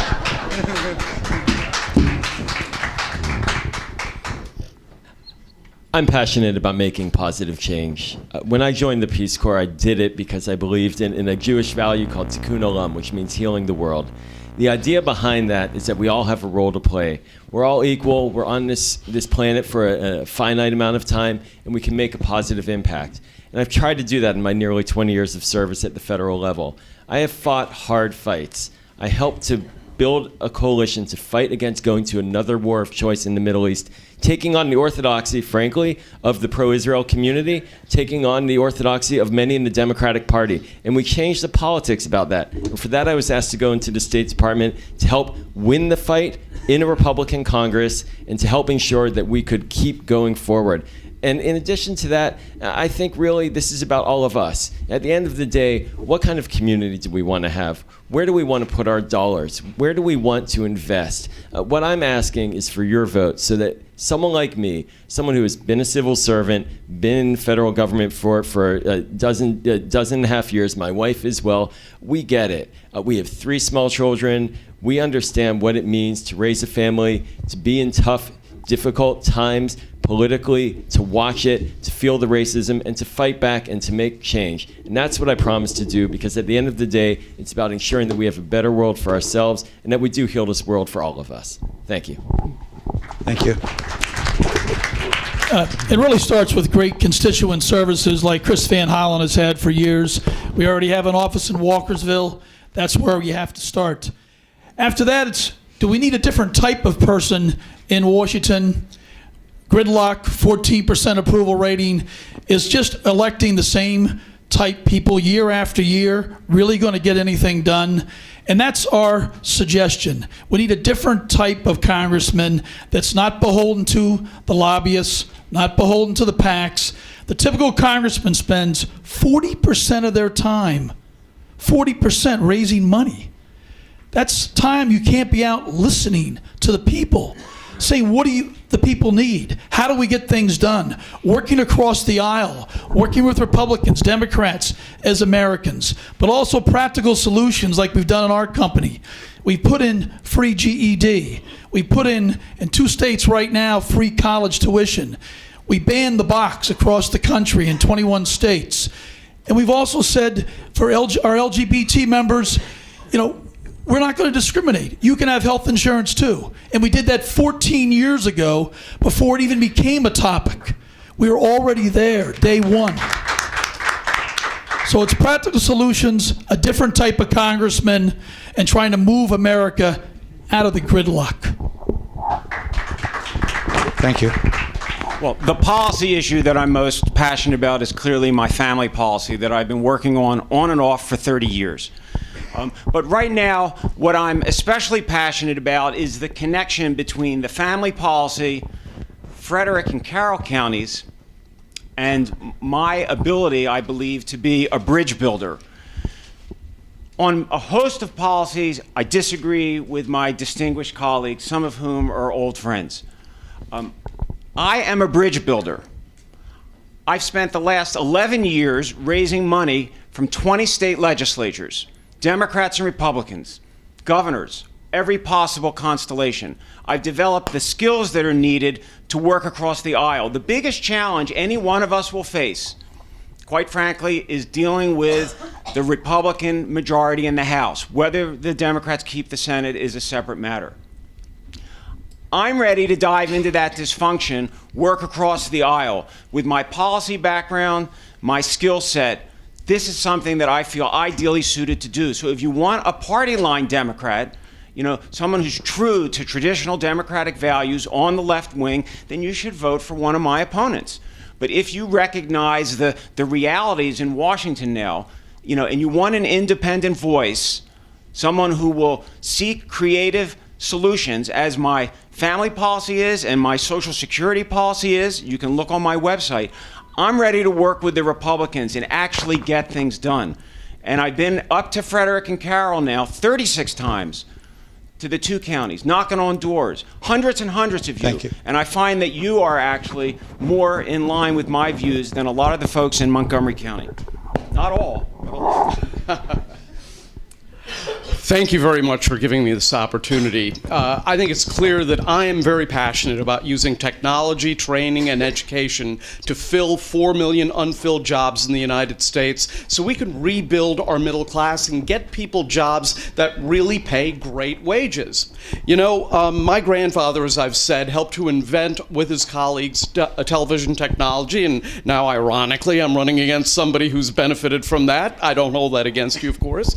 But the fact of the matter is we need to do more of that. When President Kennedy directed us to go to the moon, he didn't just put 12 people on the surface of on the lunar surface, but he ended up creating a cascade of invention that has ended up resulting in these smart devices and millions of jobs and opportunity. We have to go back to being that nation, the nation that invents the future, the nation that protects working people so that they get their fair share of that invented future. And I just want to conclude with one final thought.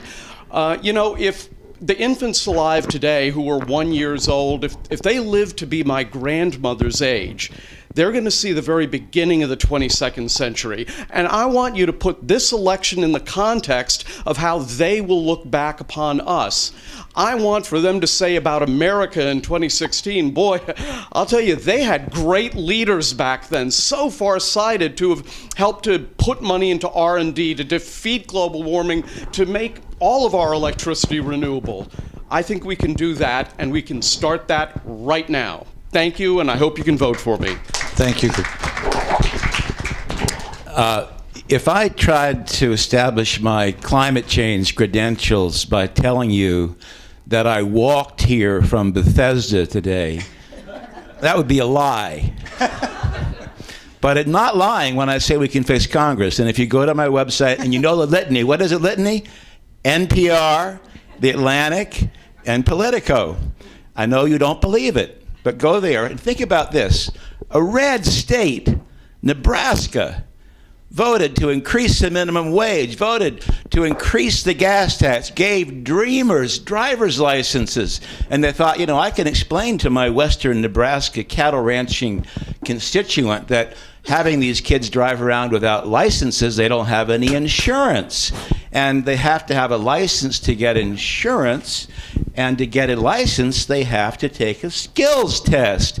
And my conservative Republican rancher will say, well, now that you explain it that way, I'm not going to throw you out of office for giving the dreamers licenses. And then the governor, Republican, vetoed that bill, and the Republican-dominated legislature overrode the veto. And why? Because they don't follow party line, they follow the evidence. Isn't that what we Democrats want policy to do, is to follow the evidence? So, I am a son of Indiana. I think I understand this county a little bit, haven't lived here, but I know some of the issues that you guys live with, and I would like to have your votes. Thank you. No, we're going to take questions from the audience for a little bit, but first I just want, if we can, we're going to make sure they're on the mic, so either you got a mic or I will repeat it. But before we do that, before anybody else leaves, can we give one big round of applause to our...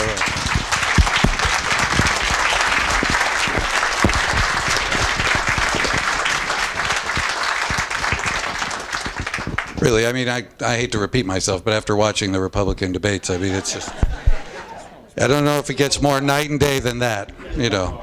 Okay, I know we have one in the middle who's been dying to ask a question probably since he got here, so we'll start with you. I represent a different kind of thinking. No problem. That's not reflected apparently in the leadership of the Democratic Party. I'm a farmer. I don't know if there are any other farmers here. Most of my neighbors are Republicans and think it's silly for me to be a Democrat. So I'd like to address this question and possibly a follow-up question to the only farmer, and just to the only farmer up there. We're Mr. Trone. So I've been a farmer for 44 years. I come through this area twice on my way to Washington and Baltimore, bringing my produce there during the farm season. We are, unfortunately, about to be hit with something called FSMA, which will bring FDA inspectors to all of our farms to inspect for food safety. A lot of us object to it because we have to have safe farms. We won't be in business unless we have healthy food. But nevertheless, the law is passed. We have to undergo FDA inspections on each of our farms.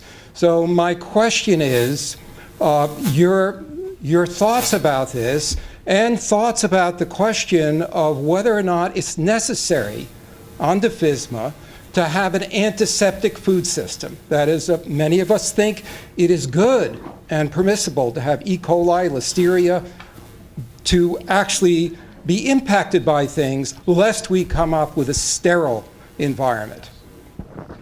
So just for Mr. Trone. And I'm asking you because you've been raised on a farm. I apologize. First, I'm not familiar with FSMA, so I can't help on that one. But certainly we've got to all work together to have safe products for everybody. I mean, that's absolutely crucial. I know on our farm, after it failed, when I was in graduate school, I actually brokered eggs. But what happened, that business went out of business because all the chickens caught the avian flu and died. So there's serious bad things that can happen. Avian flu can go right into influenza, and that's the next step. And that's a really bad day. So I don't have a good solution. I'm not familiar with FSMA, but I do understand the importance of thinking about the needs of everybody at the same time. Over government regulation is no damn good either. Dan wanted to say something about that. Before I ran a cancer got a question from immunotherapy Michael. company, I worked for many years in biomedical research, and the USDA was one of my main customers. Their laboratories in Beltsville. And you are absolutely correct when you talk about a sterile environment, that particularly for young children at the age of 2 to 3, it's essential that they are exposed to a non-sterile environment in order for their immune systems to mature. And the incidence of asthma, for example, is very closely tied to too much hygiene at an early age. Okay, we're actually, Michael, we'll get you in just a second. We got the mic over here already, and then we'll give it to Michael after. Conrad? Hi, I'm an independent voter. I'm registered independent, and so I'm here just kind of hearing what you have to say. I also live in northern Frederick County. How many of you on the group up here live north of Montgomery County? Well, it's equal. How will you represent the constituents that live north of Frederick County, a lot of which are farmers?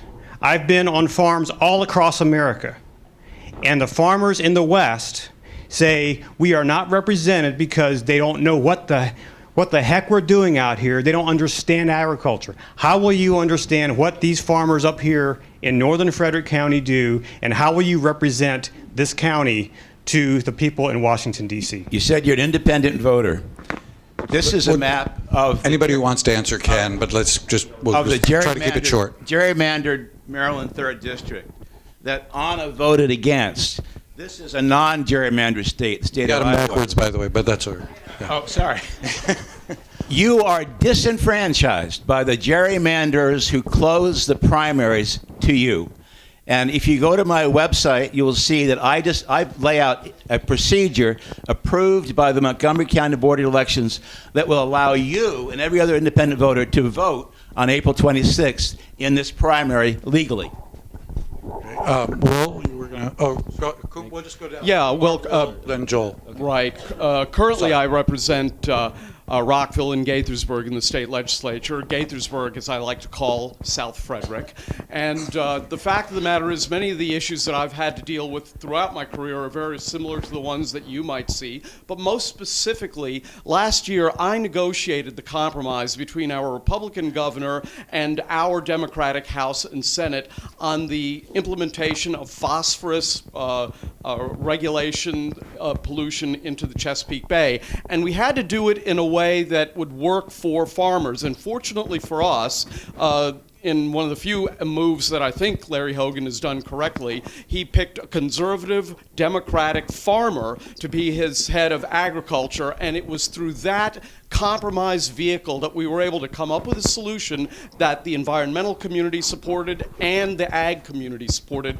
I was central to that compromise, and that's why I think I'm in a very good position to understand the needs of farmers throughout the state of Maryland. Thank you. We don't know how many more questions, but let's try to keep the answers reasonably short. But is it working? And then Joel, yes, and then Anna. I'll be quick. I live in the northern part of Montgomery County. Okay, so it gets you a little closer. Also, as I mentioned, my mom lives in Manchester. She's from Kansas, from a farm town. My family had a farm in Hayes, Kansas, and I have great memories of riding around on the tractor. And so I say all that to say, I think you need someone in the seat. The gerrymandering is also a problem. It's a huge problem. We should have a question just on that. But you need someone who can talk to multiple people. Okay, like I said, my mom's got that Kansas background. I got my Nigerian background. I think you need someone who can talk the gamut of folks and understand needs from both and different types of communities, because that's where America's heading.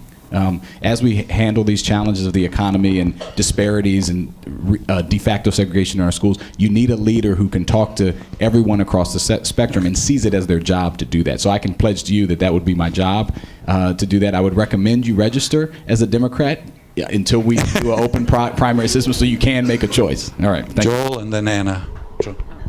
So when I was a Peace Corps volunteer, I was assigned to work at a rural agricultural extension center. So for 2 years, my work was with farmers every day and with women as well, and women's farmers groups, developing projects with them on how to get their products to market. And really with the economy transitioning and with global technology rapidly advancing, it's essential that we have members in Congress who want to work daily with people outside of the core urban areas, in this case, of the district. And that's something I bring. That's a sensitivity. I worked for Senator Harkin as well as a congressional fellow, a longtime champion of rural America. I went out to Iowa on his behalf a couple of times for key issues and meetings. People feel disaffected and disconnected, and I promise that I feel that in my bones from my experience in the Peace Corps, how essential it is to keep everybody together. Anna, and then Jamie. And Just briefly, I will continue doing what I've been doing now for over 25 years, and that's listening to my constituents and understanding what are the issues. I think that's a commitment that I can make to you, a pledge that is something that I've delivered on. I've been elected 6 times, and it comes through listening to constituents and being able to find solutions to problems. And there's a difference in these candidates. 3 of us have been doing this now for many years. And that is what we're going to continue doing. I think others who have never had the experience of resolving problems, public policy problems, budgetary problems, legislative problems, are going to have a lot to learn. And so look to see who can bring the experience and who has demonstrated that they have a record of serving our constituents. I am delighted to expand my base to include Frederick, Carroll, and to include many, many other people that are currently not represented. Okay, thank because you. it's not only the farmers. And I would suggest that you switch because you won't be able to vote for any of us. Yeah. Thank you. Jamie and Thanks. I want to associate myself completely with the remarks that Anna just made. I represent a majority African American and Hispanic district, and I've been reelected 3 times with 99% of the vote. So there's a logic to the American system. There's a reason why people run for school board first, or as Anna did, or for delegate first, as Kumar did, or for the state senate first, as I did. It's not only an opportunity for us to actually learn the arts and the mechanics of legislative draftsmanship and legislative strategy, but it's also an opportunity for our constituents to see, are we responsive? Are we accountable or not? I was rated the most responsive elected official in Montgomery County, and it is through a process of listening. I'm not a farmer, but I listened to that farmer right there. In fact, he brought me the idea for Maryland's Farm to Schools Act, which I introduced my first session in the Maryland Senate, and we got that passed after the tragic loss of Jane Lawton, and it is the Jane Lawton Maryland Farm to Schools Act. So I just introduced legislation to end gerrymandering through an interstate compact between Maryland and Virginia, so we can get back to a situation where voters choose politicians rather than the other way around. All right, we got David and then David at that end first, and then that David, then this David, and then we'll take one last question. Oh, and Kathleen, I'm sorry, I didn't see you raise your hand. My apologies. 3 more, and then one last question after. Well, if you're an independent, then I'm really your candidate, because I am the least liberal of the pack, but I am also the most inclusive, and the most inclusive in 2 ways. My national family policy reaches out to stay-at-home moms and stay-at-home dads, as well as those families that would use funding for childcare. Half the families are neglected. The second way is my campaign is heavily focused on including Frederick and Carroll counties. So I have proven already by driving up to these 2 counties in 13 different cities 36 times to talk to voters, including voters on farms, that I would be responsive to your needs. So you want to vote for someone who's not a traditional Democrat. That's why you're an independent. I'm not a traditional Democrat either. But I'm running in this race because I'm closer to the Democrats than to that other party. Thank you, David. Okay, David and then Kathleen. Your point about Republicans losing a say is absolutely dead on. But at the same time, it all goes back to, as was said, gerrymandering. And the folks here in Annapolis, they brought you gerrymandering. They all voted yes, other than Anna Soul, who stood up and voted no. That's the problem. It's led to polarization throughout America. One side fights the other. It's wrong. We've got to meet in the middle. The gerrymandering did it. I get the farming piece. 18 years on a farm, 200 acres, 50,000 chickens, 600 hogs. I've been there. I've worked it. We failed, and I learned. But there's 13 tons of manure we used to get every day on our farm. I think I can use my training on how to dispose of that well in Washington. Kathleen? So I'm lucky because I have had a chance to represent Frederick County on the news. I came up here and I told your stories, and it's been wonderful to go door to door in your neighborhoods and knock on doors and have people tell me, do you remember me? You interviewed me back in 1985, or you interviewed me in 1995. People whose stories I have told. As a reporter, you learn how to listen. You learn how to do your research. You're open to all the information. When I first got into this race, one of the first things I did was call our Secretary of Agriculture, Tom Vilsack, who I know. His wife also ran for Congress in Iowa. And I said, Tom, what are the rural issues I should know about as I look to represent a place like Frederick County? And he gave me a briefing on that. I've continued to do that kind of research, coming up here weekly, meeting with you, having meet and greets. I'm going to a meet and greet right after this event that somebody's hosting for me, who met me at another meet and greet. Maggie, thank you. And that's how you do it. You do it by listening, you do it by distilling the information, and then you take your skills into a Congress where people don't listen, where they don't talk to each other, and you bring those listening and those negotiating and that consensus building skill to trying to get things done. Okay, hang on, Jamie, since you'd already spoken on this one, let me just get that last question. 2 more questions. Well, if we this only... is a hand raise only. Okay, all right, if it's a hand raised question, but we obviously are only going to have time for more questions if they can be answered briefly. I will make it very quick. Up until about a minute ago, I think it would probably have been safe to say that I'm the only Republican in the room. The other Republican just walked in, so I know there's 2 of us here. I appreciate you pointing him out. But I would like to say a couple things. We are not your enemy. We are Americans. My case in my point, I voted for the president twice because I thought he was the best man. But, and we've already talked about this a little bit, in the northern part of the county, we feel like we have been completely disenfranchised. It's because of the gerrymandering, we don't even think we have a representative in Congress. So I'm going to ask you 2 questions, and I'm going to ask you to raise your hands. Kai asked very specifically, who wants to have an office in Frederick County? I'm going to ask it more specifically. Who will have an office in northern Frederick County? Draw the line at Frederick City. Who's willing to have one up here either in Woodsboro, Walkersville, Thurmont, or Emmitsburg? Or Myersville. Go. That's what I'm saying. I'm only focusing. The second question I have here. The second question I have here. Libertytown, yes. Yeah. The second question I have, you talk to a lot of people up here. Our biggest concern when I get in the morning and I want to drive to my job to Germantown, it takes me an hour and a half. An hour and a half to drive. You're going to be, whatever happens, one of you is going to be my congressman. I recognize that.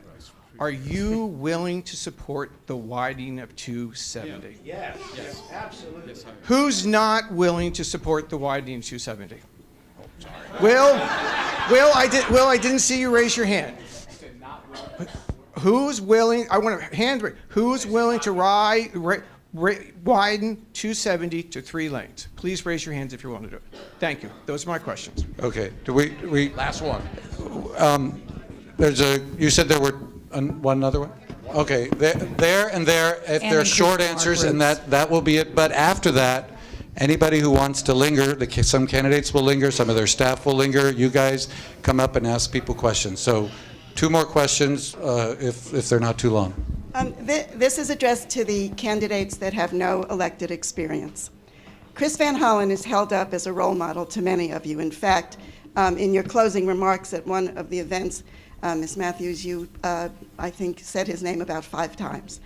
However, if I was Chris, I might feel as though I had failed as a teacher and a role model. Consider why Chris is so admired. He spent more than 5 years or longer as our local representative, resolving constituent issues from stop signs to potholes to access to bureaucratic mazes. He came to endless meetings. We witnessed his diplomacy, his mistakes, how he handled himself with adversity and with others across the aisle. We saw his successes and his temperament. I get the sense that many of you here are very civic-minded and know your representatives. And only after he earned our respect, trust, and confidence did he ask us to send him to higher office, first Congress and now Senate. Higher office is not an entry-level position for public office. None of your resumes measure up to Chris, nor does your gender, ethnicity, or religion give you a free pass to Congress. So when you answer the question I'm about to ask you, please don't repeat your resumes or unsupported promises that fill the airwaves ad nauseum. Why is it that if you've decided that you want to be an elected public servant at this stage in your lives, are you not running for city council, board of directors, delegate, zoning board, even state senator, and earn our trust and confidence before seeking higher office? And along with that, what is the difference between buying an election and earning our vote? Okay, well, that's a long and difficult question, but I think you know up here who that's directed at. So Go for it. You can go first. if you've never been in office. That was an excellent question. It's directed to me, among a couple others here as well. If there was a candidate with legislative experience who was proposing a proven, field-tested reform of Congress that had bipartisan support, that was not conjectural or hypothetical, but had been in operation for 80 years, I would step aside. So, Jamie, pick up my plan and I'm out of the race. But no one's doing that. I'd encourage you. I know you're skeptical. You have a right to be skeptical, but before you say absolutely no, go look at my website, read it. Atlantic, NPR, Politico, and I think we can fix Congress. How many more are there in that category of never? Okay, 1, 2, 3, and then I know there's a couple people who have more to say than that. But say whatever. Okay, just let's try to keep them short. But we'll start with the people who've never run for office. It's a very good question. Actually, 50% of those serving in the House of Representatives have served in the state legislature, and 50% have not. So just to start off, there's nothing unusual about someone running for a House seat who has not served in Congress. I have extensive political experience. I've worked in 20 state legislatures, raising money for college students, working with Democrats and Republicans and the governors, senators, representatives. So I've been preparing for this race all my life. It's really kind of question begging, quite frankly, to say there is only one route, to get to Congress or to get to the Senate or to get to the presidency. This is not 1920. This is the 21st century. We're thinking outside of the box. So there are people here who are career politicians, and quite frankly, many people think we have enough career politicians and millionaires on Capitol Hill. There is not one way to get to Congress. Let me just point out that some of us also Hang on, have jobs outside the legislature. Yeah, but Kumar, let's just stick first to the people who've never run for office. So, if you've never run for office. I have run for office. Well, or held office. Held office. I'm happy to go since it goes this way. Okay. Everyone wants to be last. The premise, there you are, I'm sorry. The premise of your question, Dave mentioned, it's about half and half in Congress. The premise would mean that, one, there's only one way to actually have the knowledge and skills that are necessary to move an agenda forward, and it would suggest that the current system is working, okay? And I would suggest to you that it's maybe not. And it's less because of whether you've served in the state legislature, it's more because the Congress is so homogeneous in life experience and types of people that are there, even if they have served in the state legislature. You talked about the 90% of our elected officials nationwide who are white, the 53% who are millionaires in Congress, highest number ever. Another thing that Chris did, and we've talked about this a lot, is he was a Senate Foreign Relations staffer. And if you ask anyone, ask Sherrod Brown, my boss, or Nancy Pelosi, who does most of the work in Congress, they'll tell you it's the staff. And I think that that's an invaluable skill set, just because of the time and the way it has to operate. But the main thing I'll say is that, and I did run for delegate. I ran for the State House in District 20 because my goal is impact, and I think I have a nice set of skills, both life experience and having moved an agenda forward in Congress at the staff level with Republicans. And I think the seat that this was 14 years ago is not the seat it is now.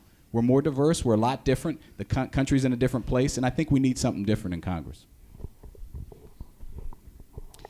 Nobody has a right to this seat. Everybody here has to earn it. And that's why I got into the field team, has made 300,000 phone calls or door knocks. I personally have knocked on more than 1,000 doors and made more than 5,000 phone calls, trying to reach all of you and talk to you and hear what you care about. And if you take a look at people in Congress, we need broad experience. We need problem solvers. We need people who bring really diverse background to trying to make this thing work. And I don't think there's a cookie cutter resume that qualifies you to run for Congress. You need to have a mix of experience. And that's why I'm running, because I think I bring the mix of knowing you on the local level, telling your stories, listening, communicating them, advocating for you, and then I also bring national and international experience from business. And you've got to do both in this job. You've got to represent the people, be their voice, but you've also got to tackle some national and global problems. And I look at people I admire, people like Hillary Clinton, people like Senator Kirsten Gillibrand, people like Elizabeth Warren. None of them had elective experience before they first ran for the House or the Senate. And so I'm very proud I'm in here, and I'm in here for you. And I just think that to consider this something that somebody is owed or has already earned, or that it's a re-election, is not the way we should look at this race. It's your choice. Thanks, Kai. I don't believe there's a funnel that appoints people, and that if you didn't get elected when you were in your early 20s, you'll never get a chance to run for Congress. But I got motivated to run for not just for the fact that I've gotten things done in Congress. It was when I testified to the Benghazi Select Committee towards the end of January of last year. And you can look at it, it's on C-SPAN's website. 2.5 hours, I stood up to the right wing in basically the chamber that was excoriating not just me and my colleagues, but later on, Secretary Clinton, former Secretary Clinton. And I dealt with that, and I fought back. And I thought, if we don't go in there and fight every day, we're not going to win on the big fights overall. And I came home that day, And my daughters saw the testimony, and I was really excited to ask them, what do you think? How did it go? And my oldest daughter said to me, well, Daddy, why did they keep on interrupting you? That is not the lesson we can have, people. My wife is a Republican staffer on the Hill, just to go to the previous question. Every day, I engage in diverse thinking and dialogue. Trust me, when I tell you there's Republican oversight, I know what I mean.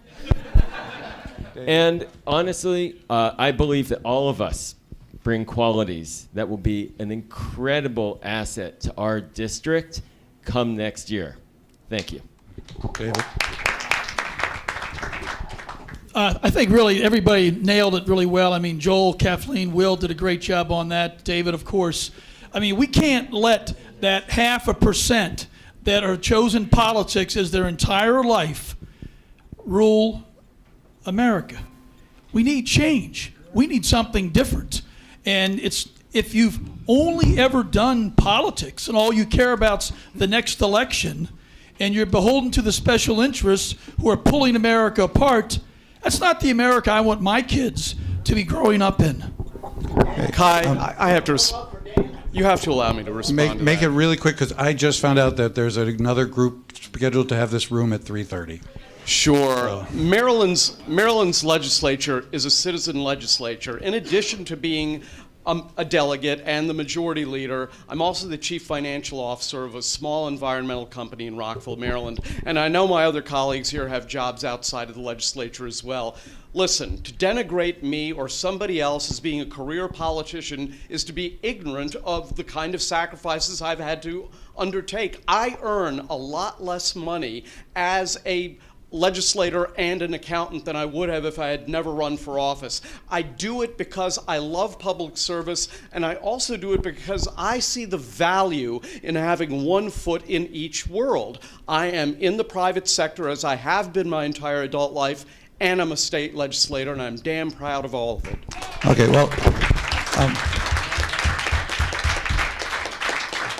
it's interesting to end on a question that there's definitely not entire agreement about up here. I know we had another question, but unless it can be answered with like a raise of a hand or a yes or no, we've really got to vacate the room and clean things up in the next 15 minutes. The candidates some of them will still be lingering. They all have materials here for you. Please come say hello, say thank you, get to know them, and thank you all for coming.